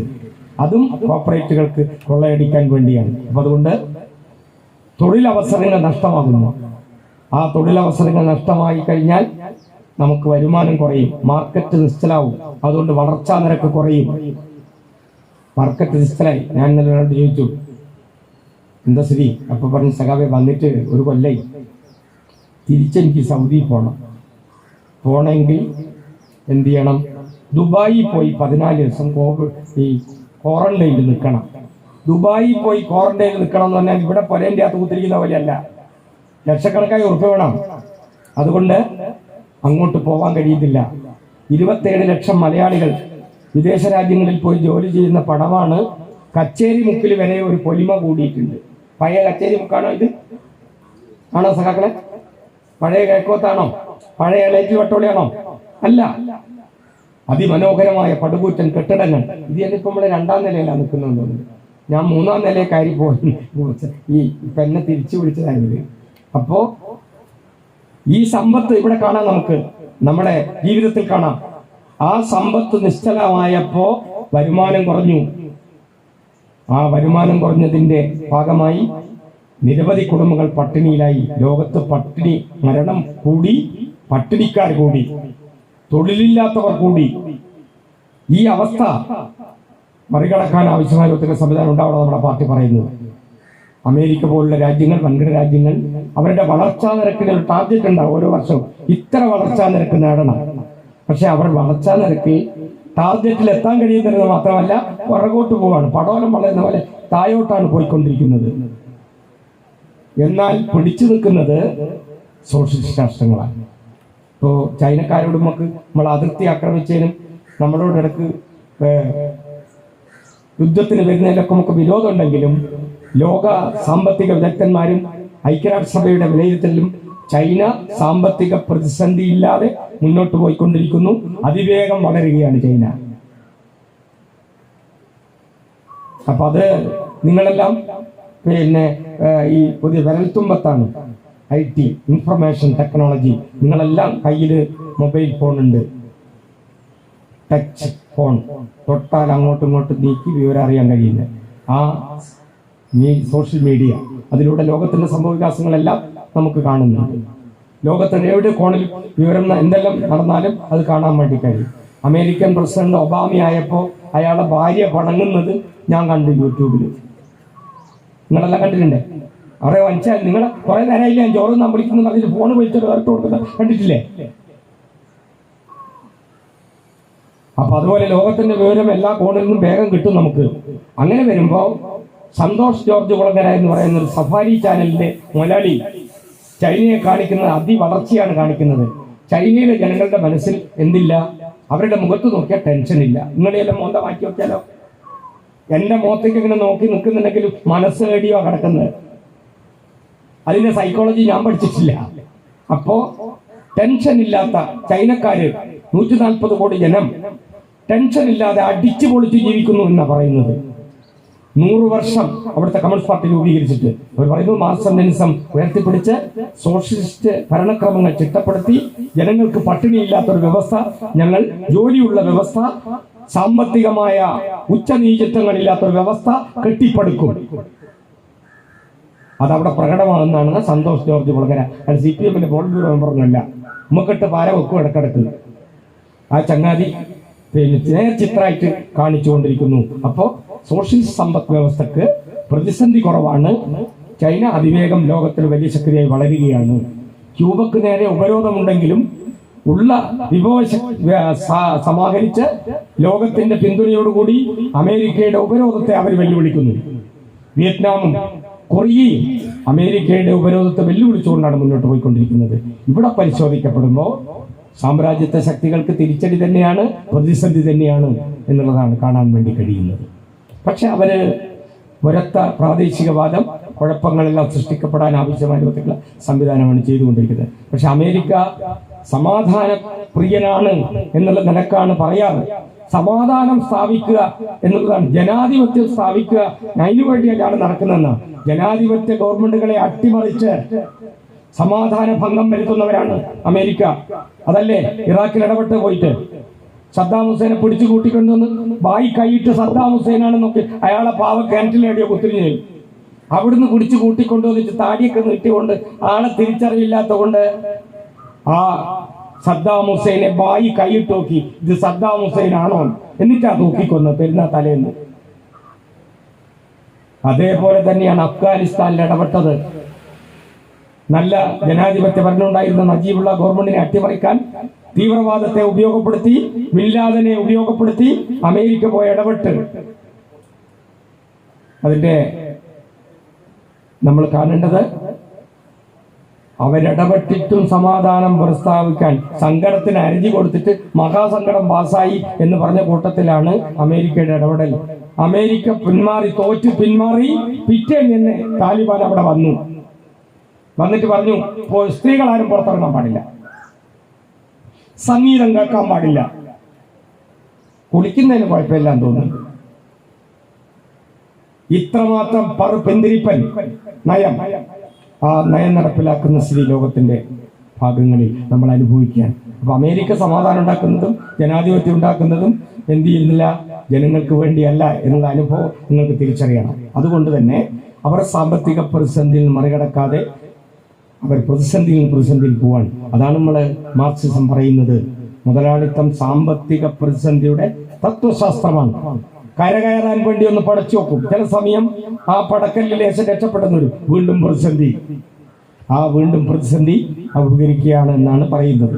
ഇവിടെ ലാറ്റിൻ അമേരിക്കൻ നാടുകളിൽ ഇടതുപക്ഷത്തിന് ചെറിയ മുന്നേറ്റം സംഘടിപ്പിക്കാൻ കഴിയുന്നുണ്ട്. ചിലിയിൽ അലന്റെ നമ്മൾ ഓർക്കുന്നുണ്ടാവും. ആ ചിലിയിലെ ഗവൺമെന്റിനെ അട്ടിമറിച്ചതാണ്. പക്ഷെ ചിലിയിൽ ഇപ്പോൾ ഇടതുപക്ഷം ചെറിയ മുന്നേറ്റമുണ്ട്. ബ്രസീലിൽ പഴയ പ്രസിഡന്റിനെ ജയിലിലടച്ചത് അഴിമതിയാണെന്ന് പറഞ്ഞുകൊണ്ട്, പക്ഷേ അഴിമതി കുറ്റവിമുക്തമാക്കി കോടതി പ്രഖ്യാപിച്ചു.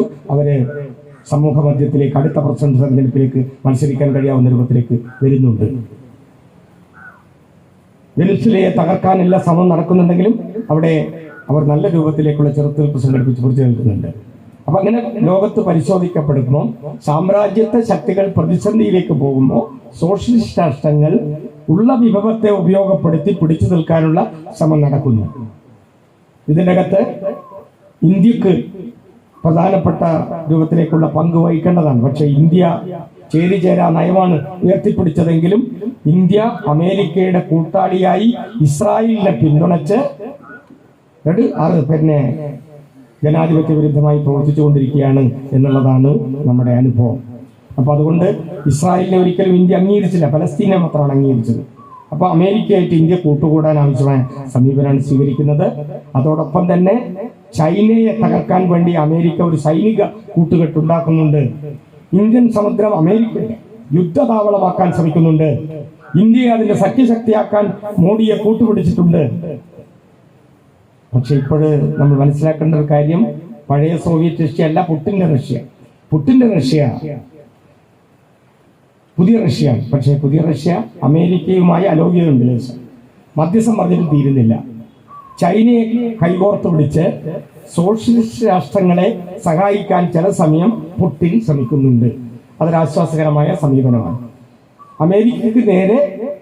ചൈനക്ക് നേരെ അമേരിക്കക്ക് പെട്ടെന്ന് ഇടപെടാൻ കഴിയാത്തൊരവസ്ഥ ചില പ്രശ്നങ്ങളിൽ നമുക്ക് രൂപപ്പെട്ടു വരുന്നതും കാണാൻ വേണ്ടി കഴിയും. അപ്പൊ അതുകൊണ്ട് ലോക സമ്പദ്ഘടനയുടെ വളർച്ചാ നിരക്ക് കുറയുമ്പോൾ സോഷ്യലിസ്റ്റ് രാഷ്ട്രങ്ങളിൽ പ്രമുഖമായ രാജ്യം ചൈന അവരുടെ സമ്പദ് വ്യവസ്ഥ വിപുലപ്പെടുത്തി മുന്നോട്ട് കൊണ്ടുപോകുന്നു. അമേരിക്കൻ സാമ്രാജ്യത്വ നേതൃത്വം നൽകുന്ന കോർപ്പറേറ്റുകൾ പ്രതിസന്ധിയിലാകുന്നു. ഈ ഒരു പശ്ചാത്തലത്തിൽ വെച്ച് വേണം നമ്മൾ ഇന്ത്യൻ രാഷ്ട്രീയത്തെ അളക്കാൻ. അപ്പോൾ ഇന്ത്യയിലെ ദേശീയ സ്ഥിതി നമ്മൾ വിലയിരുത്താൻ. അപ്പോൾ ഇവിടെ നമ്മുടെ മോഡിയുടെ ഭരണം രണ്ടാം തവണയും വന്നു. മോഡിയുടെ ഭരണം രണ്ടാം തവണ വന്നതോടുകൂടി RSSന്റെ അജണ്ട ഒന്നൊന്നായി നടപ്പിലാക്കുകയാണ്. നമ്മളിപ്പോ സ്വാതന്ത്ര്യത്തിന്റെ 75ാം വാർഷികം ആഘോഷിക്കേണ്ട ഒരു ഘട്ടം കൂടി പ്രധാന സഖാക്കൾക്ക് മനസ്സിലുണ്ടാവും. എന്താണ് പ്രശ്നം? RSS പറയുന്നത് ഇന്ത്യക്ക് സ്വാതന്ത്ര്യം കിട്ടിയ 1947 ആഗസ്റ്റ് 15 അല്ല. അത് അവർ അംഗീകരിക്കുന്നില്ല. ഇന്ത്യൻ സ്വാതന്ത്ര്യ സമരത്തെ ഒറ്റുകൊടുത്ത് ബ്രിട്ടീഷുകാരന്റെ ചെരിപ്പ് തുടച്ചു കൊടുത്തവരാണ് സവാക്കർ. അന്തമാൻ നിക്കോബാർ ദ്വീപിൽ നിന്ന് മാപ്പെഴുതി കൊടുത്ത് സാമ്രാജ്യത്തിന് പിന്തുണ പ്രഖ്യാപിച്ചു വന്ന RSS ആണ് ഇന്ത്യ ഭരിക്കുന്നത്. അവർക്ക് ഇന്ത്യൻ സ്വാതന്ത്ര്യദിനം ആഗസ്റ്റ് 15 അവർ രണ്ടാമതും മോഡി അധികാരത്തിൽ വന്നതിന് ശേഷം അവര് ഉയർത്തിപ്പിടിക്കുന്നത് 2019 ആഗസ്റ്റ് 5 ജമ്മു കാശ്മീർ എന്ന് പറയുന്ന ഇന്ത്യയുടെ പ്രകൃതി മനോഹരമായ ഇന്ത്യയുടെ പൂന്തോട്ടം, ഇന്ത്യയുടെ തിരുതെറ്റി ആ സംസ്ഥാനം ഇല്ലാതെ ഉണ്ടാക്കി. അതൊരു മുസ്ലിം ഭൂരിപക്ഷ പ്രദേശം. അവർക്ക് ചെറിയ അവകാശങ്ങളുണ്ട്. പാകിസ്ഥാന് തൊട്ടടുത്ത് കിടക്കുന്ന സ്ഥലമാണ്.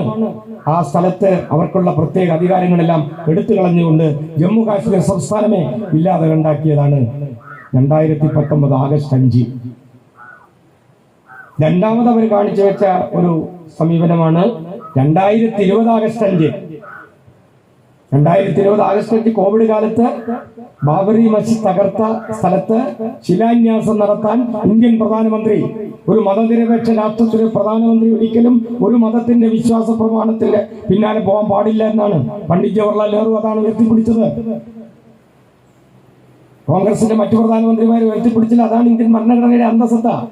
എല്ലാ മതങ്ങൾക്കും ഇവിടെ ജീവിക്കാനും വിശ്വസിക്കാനും പ്രവർത്തിക്കാനും, ഇനി ഒരു മതത്തിൽ വിശ്വസിക്കുന്നില്ലെങ്കിൽ ഇവിടെ കഴിഞ്ഞുകൂടാനും നമ്മൾ ഉണ്ടാക്കി വെച്ച ഒരു ഭരണഘടനയുണ്ട്. ആ ഭരണഘടനയാണ് നമ്മൾ ഉയർത്തിപ്പിടിക്കുന്നത്. ഭരണഘടനയെ വെല്ലുവിളിച്ചുകൊണ്ടാണ് RSS പോകുന്നത്. അതുകൊണ്ട് അവർ പറയുന്നത് ആഗസ്റ്റ് 5 ശിലാന്യാസം നടത്തിയതും സ്വാതന്ത്ര്യദിനമായി കാണാം, ജമ്മു കാശ്മീർ ഇല്ലാതെ ഉണ്ടാക്കിയതും സ്വാതന്ത്ര്യദിനമായി കാണാം എന്ന് പറയുമ്പോൾ പരിമിതമായ സൗകര്യങ്ങളോട് കൂടിയാണെങ്കിലും ആഗസ്റ്റ് 15 നമ്മൾ ഉയർത്തിപ്പിടിക്കേണ്ട ആവശ്യകത സഖാക്കൾക്ക് മനസ്സിലാവും. അതുകൊണ്ടാണ് DYFI രൂപം കൊണ്ടത് മുതൽ മനുഷ്യക്കോട്ടയായും മനുഷ്യച്ചങ്ങലയായും റാലിയായും സാമ്രാജ്യത്വ വിരുദ്ധ പോരാട്ടത്തിന്റെ വേദിയാക്കി സ്വാതന്ത്ര്യദിനത്തെ മാറ്റിക്കൊണ്ടിരിക്കുന്നത്. അപ്പോൾ നമ്മള് ആ ഇടപെടൽ കുറക്കുന്നില്ല.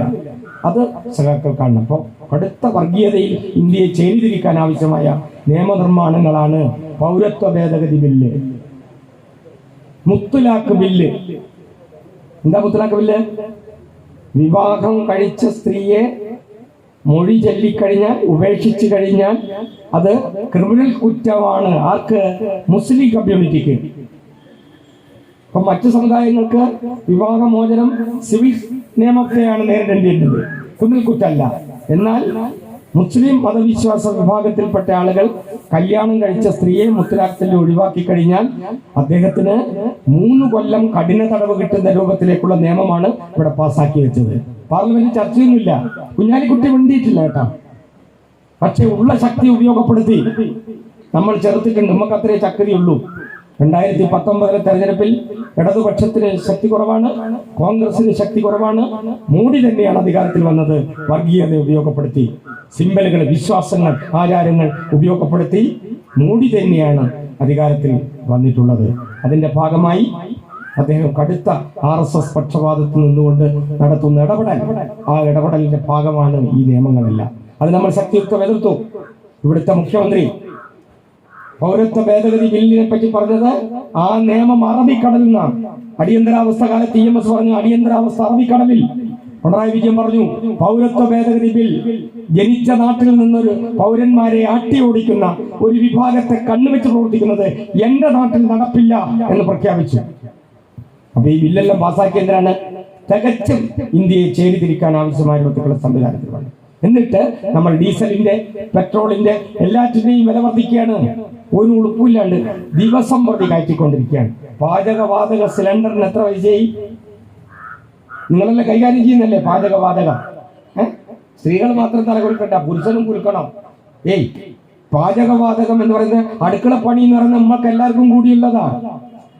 മൂപ്പര് വെള്ളം കോരി വെക്കുമ്പോൾ നമ്മൾ ഗ്യാസ് ഓൺ ചെയ്യണം, എന്നിട്ട് തിളച്ചോ നോക്കണം, ഉപ്പിട്ടോ നോക്കണം, അത് പരസ്പരം സഹായിക്കണമെന്നാണ് തീരുമാനം. അപ്പൊ ഗ്യാസ് വില കൂടുന്നു, നമ്മുടെ നിത്യജീവിതത്തെ ബാധിക്കുന്നു, ഉളുപ്പില്ലാണ്ട് കൂട്ടുന്നു, എന്നിട്ട് കൊള്ളയടിച്ച് കൊണ്ടുപോവാണ്. അത് മാത്രമല്ല നങ്ക് വിലക്ക് ഇന്ത്യയുടെ പൊതുമേഖലാ സ്ഥാപനങ്ങളെല്ലാം വിറ്റഴിക്കുന്നു. 6.5 ലക്ഷം കോടിക്ക് നവരത്നങ്ങൾ എന്ന് നമ്മൾ കാണുന്ന നമ്മളെ നികുതിപ്പണം കൊണ്ട് ഉണ്ടാക്കിയ ഇന്ത്യൻ റെയിൽവേ, ഇന്ത്യയുടെ ടെലിഫോൺ, ഇന്ത്യയുടെ ആയുധ നിർമ്മാണശാലകൾ, ഇന്ത്യയുടെ ജലസ്രോതസ്സുകൾ എല്ലാം വിറ്റു തുലക്കുന്നു. ആ പണം കമ്മീഷനായി വാങ്ങുന്നു. ഭരണകർത്താക്കളായ RSSകാരും ഉദ്യോഗസ്ഥ പ്രമുഖന്മാരും കോർപ്പറേറ്റ് ശക്തികളും കമ്പനിയായി നിന്നുകൊണ്ട് ഇന്ത്യ കൊള്ളയടിക്കുന്നു, ഇന്ത്യ വിൽക്കുന്നു. ഇവിടെ കോൺഗ്രസിന് പ്രതികരിക്കാൻ കഴിയുന്നില്ല. ഞാനങ്ങ് എഴുന്നേറ്റ് വന്നാലോ എന്ന് പണ്ടൊരാൾ പറഞ്ഞു. നോക്കുമ്പോൾ അയാൾക്ക് രണ്ട് കാലും ഇല്ല. അതുപോലെ കോൺഗ്രസ് ആണ് പോലും. എന്ത് കോൺഗ്രസ്? ഈ കോൺഗ്രസിനിടെ കാണുന്നുണ്ടോ? ബാബറി മസ്ജിദ് തകർത്തെടുത്ത് ശിലാന്യാസം നടക്കുമ്പോൾ പ്രിയങ്ക ഗാന്ധി പറയാണ്, എന്ത്, ഞാളെയും കൂടി വിളിച്ചില്ല, ഞാളെയും കൂടി വിളിച്ചില്ല. ഇത് തെറ്റാണെന്ന് പറയാൻ കഴിഞ്ഞില്ല. ആ കോൺഗ്രസ് ഇല്ല. അതുകൊണ്ട് ഈ ജനവിരുദ്ധ നയങ്ങൾക്കെതിരായി ഇന്ത്യയിൽ ഏറ്റവും പ്രധാനപ്പെട്ട ഒരു പ്രക്ഷോഭം നടക്കുന്നുണ്ട്. കർഷക പ്രക്ഷോഭം. ഒരു കൊല്ലാവാൻ പോവാണ്. ഇന്ത്യയുടെ എല്ലാ സമ്പത്തും കോർപ്പറേറ്റുകൾക്ക് കൊള്ളയടിക്കാൻ സൗകര്യം ചെയ്തു കൊടുത്ത പോലെ തന്നെ ഇന്ത്യയുടെ ഭൂമി, കൃഷിക്കാരന്റെ ഭൂമി എല്ലാം കയ്യിലാക്കാൻ ആവശ്യമായി പാസാക്കിയ മാരകമായ നിയമത്തിനെതിരെ എല്ലാവരും കൂടി ചേർന്നുകൊണ്ടാണ് പ്രക്ഷോഭം. എല്ലാവരും എന്ന് പറഞ്ഞാൽ ഈ നയത്തെ ചോദ്യം ചെയ്യുന്ന കൃഷിക്കാരുടെ സംഘടനകൾ, 100-ലധികം സംഘടനകൾ കൂടിച്ചേർന്നുകൊണ്ടാണ് പ്രക്ഷോഭം. ആ പ്രക്ഷോഭത്തിന്റെ മുമ്പിൽ നമ്മളുണ്ട്. നിങ്ങൾ കണ്ടില്ലേ, മലയാളിയായ രാകേഷ് ഉണ്ടായിരുന്നു, കൃഷ്ണപ്രസാദ് ഉണ്ടായിരുന്നു, ബിജു കൃഷ്ണ ഉണ്ടായിരുന്നു, ബംഗാളിയായ ഹനൻമുള്ളയുണ്ട്, ഓൾ ഇന്ത്യ കിസാൻ സഭയുടെ സെക്രട്ടറി അശോക് സവാളയുണ്ട്. കോൺഗ്രസിനെ ഇതിന്റെ മുമ്പ് കാണുന്നുണ്ടോ? അപ്പൊ ഈ പ്രക്ഷോഭം അതിന്റെ ഭാഗമായി ഇപ്പോൾ അഖിലേന്ത്യാ ബന്ദ് നടന്നിട്ടുണ്ട്. കേരളത്തില് ബന്ദ് എന്ന് പറയാൻ പാടില്ലാത്തതുകൊണ്ട് നമ്മൾ ഹർത്താലാണ് നടത്തിയത്. ഒരു ജനകീയ പോരാട്ടം, ചെറുത്തുനിൽപ്പ് ഇന്ത്യ രാജ്യത്ത് രൂപപ്പെട്ടു വരുന്നുണ്ട്. ആ രൂപപ്പെട്ടു വരുന്നത് കൊണ്ട് തന്നെ RSSന്റെ വലിയ കുതിച്ചുചാട്ടത്തിന് ഒരു അയവ് വന്നിട്ടുണ്ട്. അതിന്റെ തെളിവെന്താണ്? അതിന്റെ ഏറ്റവും വലിയ തെളിവാണ് 5 സംസ്ഥാന നിയമസഭാ തെരഞ്ഞെടുപ്പ് നടന്നപ്പോ BJPക്ക് അല്പമെങ്കിലും പിടിച്ചു നിൽക്കാൻ കഴിഞ്ഞത് ആസാമിലാണ്, പഴയ പ്രതാപത്തിലല്ല. കേരളത്തിലുള്ള ഒരു സീറ്റും പോയി. ബംഗാളിൽ അവർ സീറ്റ് വർദ്ധിപ്പിച്ചിട്ടുണ്ട്, പക്ഷെ പിടിക്കാൻ കഴിഞ്ഞിട്ടില്ല. അപ്പൊ 5 സംസ്ഥാനത്തിൽ ആസാം മാത്രമാണ് BJPക്കും സഖ്യകക്ഷികൾക്കും നേടാൻ കഴിഞ്ഞത്. പരമാവധി പ്രതിരോധം, നമ്മുടെ സമരം അല്പമെങ്കിലും BJPയെ പ്രതിരോധിക്കുന്നുണ്ടെന്ന് ഈ രാഷ്ട്രീയ ജനങ്ങൾ നൽകിയ ഈ രാഷ്ട്രീയ തീരുമാനം. പക്ഷെ അവര് ഈ കിട്ടുന്ന പണം ഉപയോഗപ്പെടുത്തി ജനവിരുദ്ധമായി ഭരണങ്ങളെ അട്ടിമറിക്കുന്നു. മധ്യപ്രദേശ് ഭരണം പോയത് അങ്ങനെയാണ്. കോൺഗ്രസിന് പ്രതിരോധിക്കാൻ വേണ്ടി കഴിയുന്നില്ല. കോൺഗ്രസിന്റെ MLA-മാര് 30 കോടി കിട്ടിയാൽ ആരോഗ്യം പോകും. അതാണ് കൊടിക്കുന്നിൽ സുരേഷ് പറഞ്ഞത്, ഞാൻ പറഞ്ഞതല്ല. ചാനൽ ചർച്ചകളെല്ലാം കണ്ടിട്ടുണ്ടാവും. അപ്പൊ കോൺഗ്രസിന് BJPയെ പ്രതിരോധിച്ചു നിൽക്കാൻ കഴിയാത്തൊരവസ്ഥയിൽ കർഷക പ്രക്ഷോഭം മുതൽ, തൊഴിലാളി വർഗ പ്രക്ഷോഭം മുതൽ, യുവജന പ്രക്ഷോഭം മുതൽ ജനാധിപത്യ പോരാട്ടങ്ങൾ ഇന്ത്യ രാജ്യത്ത് നടക്കുന്നു. പക്ഷേ ഈ മോഡി ഈ കോവിഡ് കാലത്ത് ചെയ്ത പണി എന്താണ്? കോവിഡിനെ പ്രതിരോധിക്കാൻ ആവശ്യമായ രൂപത്തിലേക്ക് ജനങ്ങളെ സഹായിക്കാനല്ല മുന്നോട്ട് വന്നത്. ഇവിടെ പ്രഖ്യാപിക്കപ്പെട്ട പാക്കേജ്, 20 ലക്ഷം കോടിയുടെ പാക്കേജ്, ആ പാക്കേജിൽ പോലും കോർപ്പറേറ്റുകൾക്ക് കൊള്ളയടിക്കാനുള്ള സമീപനം സ്വീകരിച്ചത്. നമ്മളോട് എന്താ പറഞ്ഞ, നിങ്ങൾ ലൈറ്റ് ഇട്ടോളി. ഈ വൈറസിനെ, ജനിതക മാറ്റം വന്ന ഈ വൈറസ് എന്ന് പറഞ്ഞാൽ സൂക്ഷ്മദൃഷ്ടി കൊണ്ട് നോക്കിയാൽ പോലും കാണൂല എന്നാ പറയുന്നത്. 5 ആദ്യ സാധനം നിങ്ങൾ ചിത്രം വരച്ച് TV കാണിച്ചു തരുന്നില്ലേ, കൊക്കിയൊക്കെ വെച്ചിട്ട് ഒരു ചേത്താനെ പോലുള്ള സാധനം. ആ സാധനത്തിന് നോക്കിയാൽ കാണൂല കണ്ണുകൊണ്ട്. ആ സാധനത്തിന് ജനിതക മാറ്റം വന്നാൽ മൂക്കുകൂടി കറുത്ത രക്തം പോലും വരിക. അത്ര അപകടകാരിയായ ഈ വൈറസിനെ പ്രതിരോധിക്കുന്നതിന് ആളുകളുടെ കൂട്ടായ്മയും കണ്ടുപിടുത്തത്തിന് പകരം മൂപ്പര് പറഞ്ഞെന്താണ്? ലൈറ്റ് ഇട്ടോളി. പിന്നെ പറഞ്ഞെന്താണ്? കിണ്ണം മുട്ടിക്കോളി. പിന്നെ പറഞ്ഞെന്താ? ചാണകം വാരി തേച്ചോളി. നിങ്ങൾ കണ്ടില്ലേ ചാണകം വാരി തേക്കുന്ന? കണ്ടില്ലേ കുറെ ചെറുപ്പക്കാർ ചാണകത്ത് കുടിക്കുക, ചാണകം കലക്കി കുടിക്കുക. അപ്പോ ഇതാരോ പറഞ്ഞു, ഞാനിപ്പോ അബൂക്കറെ സഖാബ് കണ്ടിട്ടുണ്ടോ എന്ന് എനിക്കറിയില്ല. ഇന്ത്യൻ കിച്ചൺ എന്ന് പറയുന്ന ഒരു സിനിമ ഉണ്ട്. ആ സിനിമയില് മൂപ്പര ശബരിമല പോകുന്ന സ്വാമി ഭക്തന്റെ ഭാര്യ തൊട്ടുപോയി മൂപ്പര. അപ്പൊ എന്ത് ചെയ്യണമെന്നു? ചാണകം കലക്കി കുടിക്കണമെന്നു. എനിക്കത് കുടിക്കാനാവില്ല. എന്നാ പിന്നെ ഇനിയൊരു കാര്യം ചെന്ന് മുങ്ങി കുടിച്ചാളാ. ഇന്ത്യൻ കിച്ചൺ കാണാത്തവരൊന്ന് കണ്ടാണ്. അപ്പോ ചാണകം കലക്കി കുടിക്കുക, ഗോമൂത്രം കുടിക്കുക, ചാണകം പരട്ടുക, ചെണ്ട മുട്ടുക. എന്റെ നാട്ടിലൊരു ചങ്ങായി ചിങ്കാരി വേണം മുട്ടിയത്. ഈ വൈറസോട് ചിങ്കാരി വേളം മുട്ടിയിട്ട് എന്തെങ്കിലും കാര്യമാണ്. ആ രൂപത്തിലെ അന്ധവിശ്വാസങ്ങളും അനാചാരങ്ങളും മിത്തുകളും അയഥാർത്ഥ്യങ്ങളും നടപ്പിലാക്കുന്ന സമീപനം സ്വീകരിക്കുന്നു. മരുന്ന് എല്ലാവർക്കും കൊടുക്കാൻ ആവശ്യമായ സമീപനം സ്വീകരിച്ചത് സ്വകാര്യ കമ്പനികൾക്ക് മരുന്ന് അധിക വിലക്ക് വെക്കാനുള്ള സൗകര്യം ചെയ്തു കൊടുത്തു. ആദ്യം പറഞ്ഞു 60 വയസ്സ് വരെയുള്ള ആളുകൾക്ക് വാക്സിൻ കൊടുക്കും, 60 വയസ്സിന് താഴോട്ടുള്ളവർ പൈസ കൊടുത്ത് വാങ്ങിക്കൊള്ളില്ല. പിണറായി വിജയൻ പറഞ്ഞു എല്ലാവർക്കും ഞാൻ ഫ്രീ ആയി കൊടുക്കും, കേന്ദ്ര ഗവൺമെന്റ് തരണം വാക്സിൻ.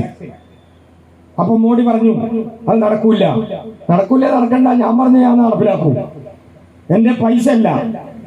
ജനങ്ങളെ, ഈ വാക്സിൻ ചാലഞ്ച് എന്ന് കേട്ടപ്പോൾ തന്നെ നമ്മളെ ജനാർദ്ദനെ, ഒരു ബീഡി തൊഴിലാളി, അയാളുടെ അക്കൗണ്ടിൽ 2,842 റുപ്യയിൽ 2 ലക്ഷം പിണറായി വിജയന്റെ അക്കൗണ്ടിലേക്ക് കൊടുത്തയച്ചു. ഒരു ഉമ്മ 4 ആട്ടുംകുട്ടികളെ ആടിനെയും വിറ്റ് പൈസ കൊടുത്തു. ഇത് കണ്ടപ്പോ മോഡി ഞെട്ടി, എല്ലാവർക്കും തരാ. അങ്ങനെയാ, അതാണ് ഈ കരുത്ത് കാണിച്ചത്. പക്ഷേ ഇന്ത്യ രാജ്യത്തെ മറ്റ് സംസ്ഥാനങ്ങളിൽ എന്താ സ്ഥിതി? കോവിഡ് മരിച്ച് ജഡം ഗംഗയിൽ കൂടെ ഒഴുകാണ്. ഇവിടുത്തെ ഇംഗ്ലീഷ് മാധ്യമങ്ങൾ, മുഖ്യധാര ചാനലുകളെല്ലാം കാണിച്ചു, പട്ടി ബോഡിന്റെ അടുത്ത് ഇപ്പൊ കടിക്കും, മനുഷ്യന്റെ ബോഡി പട്ടി കടിച്ചു പറിക്കും എന്നുള്ള കോലത്തിലേക്കാണ് ജനിച്ചത്. ലോകത്തിന്റെ മുമ്പിൽ ഇന്ത്യ നാണം കെട്ടു. ആ രൂപത്തിലേക്കുള്ള ഒരു കിരാതമായ ഭരണം, ആ ഭരണത്തിനെതിരെ ജനങ്ങളുടെ പ്രതിഷേധം വരുമ്പോൾ വർഗീയത, വംശീയത, ഈ കലാപം ഉണ്ടാക്കുന്ന സമീപനം. അതുകൊണ്ടാണ് പൗരത്വ ഭേദഗതി ബില്ലിനെതിരായി സമരം ചെയ്ത ആ സമൂഹത്തെ ഒറ്റപ്പെടുത്താനും ആക്രമിക്കാനും ആഹ്വാനം ചെയ്തു. പള്ളികൾ ആക്രമിച്ചു, 52 പേരെ കൊന്നിട്ട് കേസേ എടുത്തില്ല. അവസാനം ഹൈക്കോടതി, ഡൽഹി ഹൈക്കോടതി ഇടപെട്ടേരിയാണ് മെല്ലെ ഒന്ന് അണങ്ങിയത് പോലീസ്. എന്നിട്ടോ ആ കൊലപാതകം തെറ്റാണെന്നും പ്രതികരിക്കാനും പ്രതിഷേധിക്കാനുള്ള സ്വാതന്ത്ര്യത്തിന് വേണ്ടി പടപൊട്ടിയ CPIM-ന്റെ നേതാവ് അഖിലേന്ത്യാ സെക്രട്ടറി സീതാറാം യെച്ചൂരിയെ ഗൂഢാലോചന കേസിൽപ്പെടുത്തി. പ്രകാശ് കാരാട്ടിനെ, വൃന്ദ കാരാട്ടിനെ, പാർട്ടി നേതാക്കന്മാരെ. ഇതാണ് ഇവരുടെ പണി. ഈ പണിക്കെതിരെ നമ്മൾ പ്രതികരിച്ച് മുന്നോട്ട് പോകണം. ഈ മോഡിയെ നമുക്ക് അവരുടെ കിരാതമായ ഭരണത്തെ അവസാനിപ്പിക്കണം. ഈ രാഷ്ട്രീയ ദൗത്യം നമ്മൾ ഏറ്റെടുക്കേണ്ട ഉത്തരവാദിത്തമാണ് 23-ാം പാർട്ടി കോൺഗ്രസ് നമ്മളിൽ എടുക്കുന്ന സന്ദേശം എന്നുള്ളതാണ് പാർട്ടി സഖാക്കളെ എനിക്ക് ഓർമ്മപ്പെടുത്താനുള്ളത്. അപ്പൊ ഇന്ത്യ രാജ്യത്ത് നടന്നുകൊണ്ടിരിക്കുന്ന പോരാട്ടത്തെ നമ്മൾ ഐക്യദാർഢ്യപ്പെടുത്തുന്നു. മോഡിയുടെ ഈ കിരാതമായ ഭരണം നമ്മളെ, ജനങ്ങളുടെ ജീവിതത്തെ ബുദ്ധിമുട്ടിക്കും. അതിലേറ്റവും കൂടുതൽ നന്നായി നമുക്ക് കാലികമായി ഏറ്റവും പ്രസക്തമാണ് എന്ത്? പെട്രോൾ ഡീസൽ വിലവർദ്ധനവ്, പാചകവാതക വിലവർദ്ധനവ്, ഇന്ത്യൻ റെയിൽവേ വിറ്റു, ഇന്ത്യൻ വിമാനത്താവളങ്ങളെല്ലാം വിറ്റു, അദാനിക്ക് വിറ്റു. ഇതിന്റെ കമ്മീഷനാണ്. ആ കമ്മീഷൻ പൈസയാണ് സുരേന്ദ്രൻ ബാഗിലാക്കി കൊണ്ടുവരുന്നുണ്ട്. നിങ്ങള് ഈ ഹെലികോപ്റ്ററിൽ സുരേന്ദ്രൻ ഇറങ്ങിയപ്പോ 2 ബാഗ് വലിച്ചു പോകുന്നില്ലേ? ഒരു ദിവസത്തേക്കുള്ള പരിപാടിക്ക് പോകുമ്പോൾ കുപ്പായവും മുണ്ടും അല്ലല്ലോ ഇന്ത്യത്ത്. ഒരു ദീർഘയാത്ര നടത്തുമ്പോഴേ കുപ്പായവും മുണ്ടും വേണ്ടു. പെട്ടിയിൽ എന്താണ്? കോയൽപ്പണം, ഇന്ത്യ വിറ്റ പണം. പക്ഷെ ഒരു പോലീസുകാരൻ, അന്ന് ഇലക്ഷൻ കമ്മീഷനാണ് പോലീസിനെ നിയന്ത്രിക്കുന്നത്, ഇയാളെ കൂടെ സെക്യൂരിറ്റിയായ പോലീസുകാർ ചോദിച്ചു പെട്ടിയിൽ എന്താണോ എന്ന് ചോദിച്ചില്ല. ഇപ്പോഴാണ് അത് പുറത്തു വരുന്നത്. അപ്പൊ ഇന്ത്യ വിറ്റ് കാശാക്കുന്ന പണം RSS കൊള്ളയടിക്കുന്നു, അത് ഉപയോഗിച്ച് വർഗീയത ഉണ്ടാക്കുന്നു, പാവപ്പെട്ടവരെ കൊന്നൊടുക്കാൻ, ജനങ്ങളെ ആക്രമിക്കാൻ ആവശ്യമായ രൂപത്തേക്കുള്ള സമീപനം സ്വീകരിക്കുന്നു.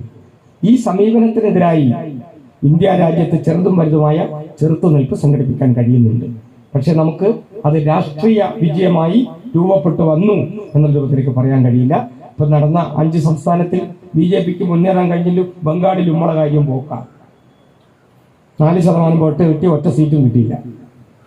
നമ്മുടെ വർഗീയതയെ ചെറുക്കാൻ കോൺഗ്രസ് ഉൾപ്പെടെയുള്ള മതനിരപേക്ഷ കക്ഷികളുമായി ഒരകൽച്ച ബാധിച്ചുകൊണ്ട് പിന്നെ ബന്ധം സ്ഥാപിക്കണം എന്നുള്ള രൂപത്തിലേക്കുള്ള അടവുപരമായ ലൈനിലാണ് അനുമതി കൊടുത്തതെങ്കിലും ബംഗാളിൽ കോൺഗ്രസും ഇടതുപക്ഷവും എല്ലാം ഒന്നിച്ച് മത്സരിച്ചിട്ട് പോലും ജനം 2 ചേരിയായി.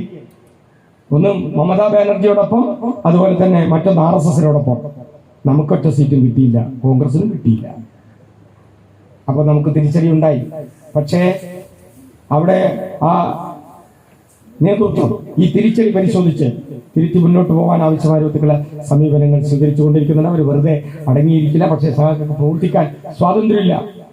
ഇപ്പൊ നമ്മളിവിടെ കൊടിയേർക്കുമ്പോൾ ആരും കല്ലെടുത്തെറിഞ്ഞില്ലല്ലോ, അവിടെ പ്രവർത്തിക്കാൻ സമ്മതിക്കുന്നില്ല. 1 ലക്ഷത്തിലധികം പ്രവർത്തകന്മാർ നാട് വിട്ടുപോയി, വീട്ടിൽ താമസിക്കാൻ കഴിയുന്നില്ല.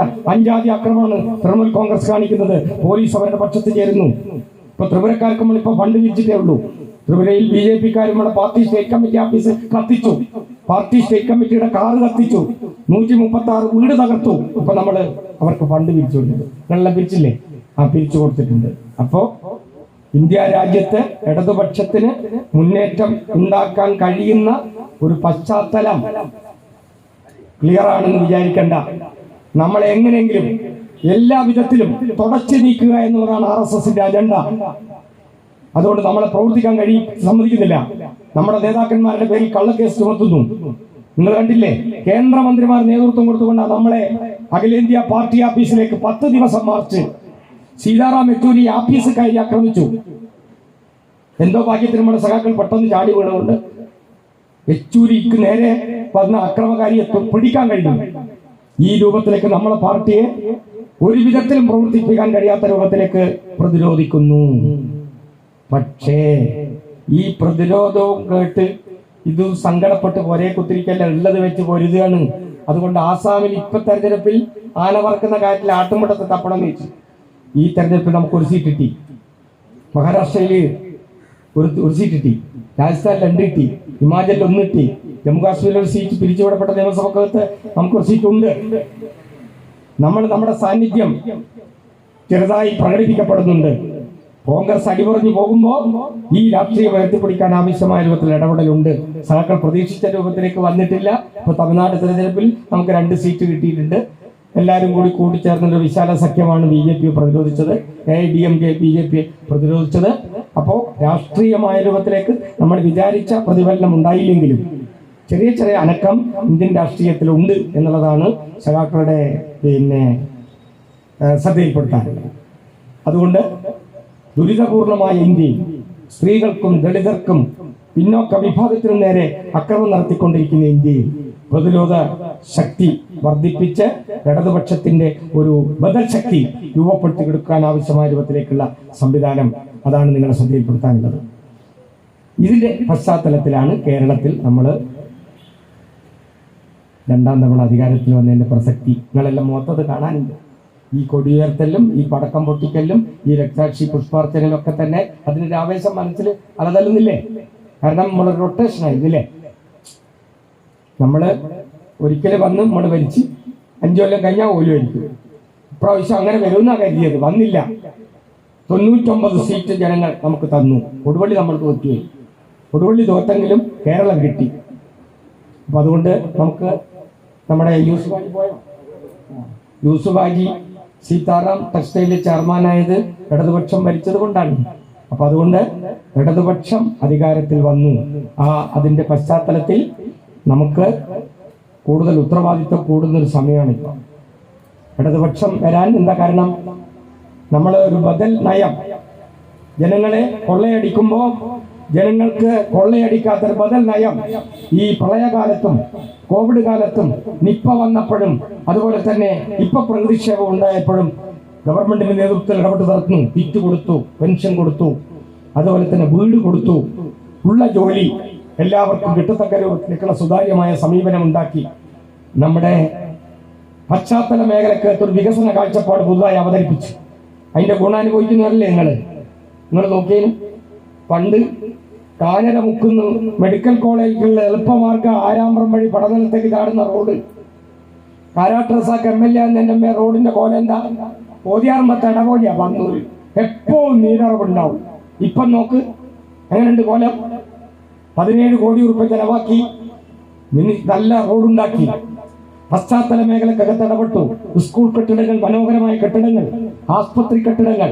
ഇതിന് നമ്മളൊരു പുതിയ പന്താവ്, പുതിയ പരിഷ്കാരം, പുതിയ സമീപനം, പുതിയ ലൈൻ നമ്മൾ കൊണ്ടുവന്നു. അതാണ് കിഫ്ബി. സ്വകാര്യ വ്യക്തികളുടെ സ്ഥാപനങ്ങളോടും കടം വാങ്ങി കേരളത്തിന്റെ സമ്പത്ത് വർദ്ധിപ്പിക്കുക. അത് വിജയകരമായി നമ്മൾ പൂർത്തീകരിച്ചു. 2,65,000 ആളുകൾക്ക് പുതുതായി വീട് കൊടുത്തു. ഫ്ലാറ്റ് സമുച്ചയങ്ങൾ ഉണ്ടാക്കി. പിന്നെ 59,000 പൂർത്തീകരിക്കാത്ത വീട് പൂർത്തീകരിച്ചു കൊടുത്തു. ഈ നടപടി ഗവൺമെന്റ് ചെയ്തതെല്ലാം ഇടതുപക്ഷത്തിന്റെ വരവിന് കാരണമായിട്ടുണ്ട്. ആ ഇടതുപക്ഷത്തിന്റെ വരവ് 2ാം തവണയും കൂടി വന്നതോടുകൂടി നമുക്ക് പുതിയ ഉത്തരവാദിത്തങ്ങൾ നിറവേറ്റേണ്ടതുണ്ട്. ലൈഫ് മിഷനിൽ കിട്ടാത്ത ആളുകൾക്ക് പുതിയ വര കൊടുക്കേണ്ടതുണ്ട്. അതുപോലെ തന്നെ തൊഴിലവസരങ്ങൾ വർദ്ധിപ്പിക്കേണ്ടതുണ്ട്. പുതിയ ഫാക്ടറി തുടങ്ങിയിട്ട് പ്രകൃതിയിൽ മാലിന്യങ്ങൾ കല്ലാതെ തൊഴിലവസരങ്ങൾ സൃഷ്ടിക്കപ്പെടുക. അതുകൊണ്ട് IT മേഖലയിൽ നല്ല ഇടപെടൽ നടത്തണം എന്ന് തീരുമാനിച്ചിട്ടുണ്ട്. ഇപ്പൊ ഗൾഫിൽ എല്ലാവരും പോകുന്നത് എന്താ കാരണം? അവിടെ വലിയ ശമ്പളം കിട്ടുന്നതുകൊണ്ടാണ്. ആ ശമ്പളം ഇവിടെ കിട്ടിയാലോ? അതിനുവേണ്ടി IT മേഖലയെ കുറച്ചുകൂടി വിപുലപ്പെടുത്താൻ തീരുമാനിച്ചിട്ടുണ്ട്. അതിവേഗം ജനങ്ങൾക്ക് നിൽക്കാൻ നേരെയില്ല. ഇപ്പൊ തന്നെ ഇവിടെ 6 മണിക്ക് ഇത് പിരിയണം, 6 മണിക്ക് ഇരിക്കുക എന്ന് പറയുന്നത് നിങ്ങൾക്കെല്ലാം വളരെ പ്രയാസം ഉണ്ടാക്കുന്ന 6 മണി വരെ ഇരിക്കുക എന്ന് പറയുന്നത് ജനത്തിന്റെ തിരക്കോട് തിരക്കാണ്. അപ്പൊ തിരക്കുള്ളപ്പോ വേഗത്തിൽ സമൂഹത്തിന്റെ ചലന വേഗത വർദ്ധിപ്പിക്കാൻ നമ്മളിപ്പോ പ്ലാൻ ചെയ്തിട്ടുണ്ട്. അതാണ് സിൽവർ ലൈൻ, റെയിൽവേ ലൈൻ വരുന്നു. 4 മണിക്കൂർ കൊണ്ട് തിരുവനന്തപുരത്ത് കാസർഗോഡ് കാര്യം. അങ്ങനെ ആകുമ്പോൾ MLA-മാരെല്ലാം സഭ നടക്കുമ്പോൾ അന്ന് പോയാൽ മതി. അതിവേഗ റെയില്, K-ഫോൺ സിസ്റ്റം, അതുപോലെ പ്രകൃതിയെ മലിനപ്പെടാത്ത, കാർബൺ ഡൈ ഓക്സൈഡ് പുറത്തുവിടാത്ത ഡീസലും പെട്രോളും വേണ്ടെന്ന് വെച്ചിട്ട് ഇലക്ട്രിക്കൽ ബസ്സുകൾ, ഇലക്ട്രിക് ഓട്ടോറിക്ഷകൾ കണ്ടിട്ടുണ്ടോ? ഓട്ടോറിക്ഷ ഓടുന്നത് ഇതെല്ലാം കൊണ്ടുവരണം എന്ന തീരുമാനിച്ചത്. ഈ വികസന പ്രവർത്തനത്തിലെല്ലാം തുരങ്കം വെക്കുക എന്നുള്ളതാണ് UDF-ന്റെ പണി. അതിന് BJP-നെയും കൂടി കൂട്ടുപിടിച്ചിട്ടാണ് അവർ ഇക്കാര്യങ്ങൾ ചെയ്യുന്നത്. അപ്പൊ അതുകൊണ്ട് നമ്മളെ ഉത്തരവാദിത്വം കൂടുന്നു. പാർട്ടി പറഞ്ഞത് സഖാക്കളുടെ തലയിൽ ഉത്തരവാദിത്വം കൂടുന്നുണ്ട്, തലേ കലമുണ്ട്. അതുകൊണ്ട് തലക്കലം പറ്റൂല. എല്ലാവരുടേതാണ് ഭരണം. അതിന് പറ്റാവുന്ന രൂപത്തിലേക്ക് നമ്മൾ പാർട്ടി ഘടകങ്ങളെ രൂപപ്പെടുത്തി വെക്കണം. നമ്മുടെ പാർട്ടി ഈ കേരളത്തിലെ ജനങ്ങളുടെ രക്ഷകനായി പാർട്ടി ഘടകം മാറണം, ജനങ്ങളുടെ നേതാവായി വളരണം. അതുകൊണ്ട് നമ്മളോട് പറഞ്ഞിട്ടുണ്ട് വീട്ടിൽ എന്തെല്ലാം പ്രശ്നമുണ്ട് എന്നുള്ളതിനെ സംബന്ധിച്ച് നമ്മൾ മനസ്സിലാക്കണം. 10 വീടിന് ചാർജ് എടുക്കണം. 10 വീടിന് ചാർജ് കീസരിച്ച് മുപ്പരോ അയക്കുപോയാൽ പോരാ. ഇടക്കിടക്കടെ പോയി നോക്കണം. മന്യമ്മ വിയാത്തുമ്മയോടും മന്യമ്മയോടും കല്യാണി അമ്മയോടും ഒക്കെ സംവദിച്ചുകൊണ്ട് ആ വീട്ടിലെന്താണ് പ്രശ്നം എന്ന് പഠിക്കണം. അവിടെ പോയി ഇടപെടണം. കോവിഡ് കാലത്ത് അവരെ സഹായിക്കാൻ നമ്മൾ ഇടപെട്ടിട്ടുണ്ട്. ഇനിയും ഇടപെടാൻ ആവശ്യമായ സംവിധാനം ഉണ്ടാക്കണം. അതുപോലെ തന്നെ നമ്മളെ വർഗപൂജന സംഘടനകളുടെ യൂണിറ്റുകൾ എല്ലാ സ്ഥലത്തും പുതിയ തലമുറ ഈ പാർട്ടിയോട് അടുക്കാൻ ആവശ്യമായ രൂപത്തേക്കുള്ള സംവിധാനം ഉണ്ടായിട്ടുണ്ടോ എന്ന് പരിശോധിക്കപ്പെടണം. പുതിയ വികസന പ്രവർത്തനത്തിന് ജനങ്ങളെ പിന്നിൽ അണിനിരത്തേണ്ടതുണ്ട്. എല്ലാ വിധത്തിലും RSS-ഉം UDF-ഉം കൂടി ചേർന്നുകൊണ്ട് ഈ കേരളത്തിലെ ഭരണത്തെ അട്ടിമറിക്കാൻ ആവശ്യമായ സംവിധാനം സ്വീകരിക്കുന്നുണ്ട്. അതിന്റെ ഭാഗമായ ചില ലക്ഷണങ്ങൾ കേരള രാഷ്ട്രീയത്തിൽ നമ്മൾ കാണാം. ഇപ്പൊ പാലാ ബിഷപ്പ് ഒരു സ്റ്റേറ്റ്മെന്റ് ഇറക്കി. നെക്കോട്ടിക് ജിഹാദ്, ലവ് ജിഹാദിനെ പോലെ. അനവസരത്തിലായി പോയി നമ്മുടെ മുഖ്യമന്ത്രി പറഞ്ഞു, ആവശ്യമില്ലാത്ത വർത്താനം പറഞ്ഞു പള്ളിയിൽ അച്ഛൻ. അതോടുകൂടി അതിനെ സംബന്ധിച്ച് ഇപ്പോൾ വിവാദങ്ങളില്ല. പക്ഷെ പുതിയ വിവാദങ്ങൾ സൃഷ്ടിക്കപ്പെടാൻ ശ്രമിക്കുന്നുണ്ട്. നമ്മളെ പാർട്ടി ലീഡർമാരുടെ മക്കളെ കേസിൽ പ്രതിയാക്കാനും സ്വർണ്ണക്കള്ളക്കടത്ത് ആരോപിക്കാനും ഇങ്ങനെയെല്ലാമുള്ള ഇടപെടൽ നടത്തിക്കൊണ്ടിരിക്കുന്നുണ്ട്. അപ്പൊ കേരളത്തിന്റെ പ്രത്യേക സാഹചര്യം ലൈവായി നിങ്ങളെല്ലാവരും ചർച്ച ചെയ്യപ്പെടുന്ന വിഷയമായതുകൊണ്ട് ഞാൻ അതിന്റെ ഡീറ്റെയിൽസിലേക്ക് പോകുന്നില്ല. ഏതായാലും ഒരു നവകേരളം, പുതിയ കേരളം കെട്ടിപ്പടുക്കാൻ 2ാം പിണറായി സർക്കാർ 1ാം പിണറായി സർക്കാരിന്റെ പ്രവർത്തനത്തിൽ പൂർത്തീകരിക്കാത്തവ പൂർത്തീകരിക്കാനും ജനങ്ങൾക്ക് സ്വൈര ജീവിതം ഉറപ്പുവരുത്താനും എല്ലാ വിഭാഗം ആളുകളെയും ഒരുപോലെ സ്നേഹിക്കാനും എല്ലാവരുടേതുമായി ഈ ഭരണത്തെ മാറ്റിയെടുക്കാനുള്ള ഉത്തരവാദിത്തം നമ്മൾ നെഞ്ചേറ്റി അതിന്റെ ഉത്തരവാദിത്തം ഏറ്റെടുത്തുകൊണ്ട് വരും നാളുകളിലുള്ള പോരാട്ടത്തിന്റെ വീറും വാശിയും ഉശിരും നമുക്ക് സംശീകരിക്കാൻ ഈ സമ്മേളനത്തിൽ നിന്ന് നിങ്ങളുടെ ചർച്ചയും നിങ്ങളുടെ നിർദ്ദേശങ്ങളും വളർന്നു വരും എന്നുള്ള പ്രതീക്ഷയോടുകൂടി ഈ സമ്മേളനത്തെ CPIM-ന്റെ കോഴിക്കോട് ജില്ലാ കമ്മിറ്റിക്ക് വേണ്ടി അഭിവാദ്യം ചെയ്തുകൊണ്ട് ഔപചാരികമായി ഉദ്ഘാടനം നിർവഹിച്ചതായി അറിയിച്ചുകൊണ്ട് അവസാനിപ്പിക്കുന്നു. അഭിവാദ്യം.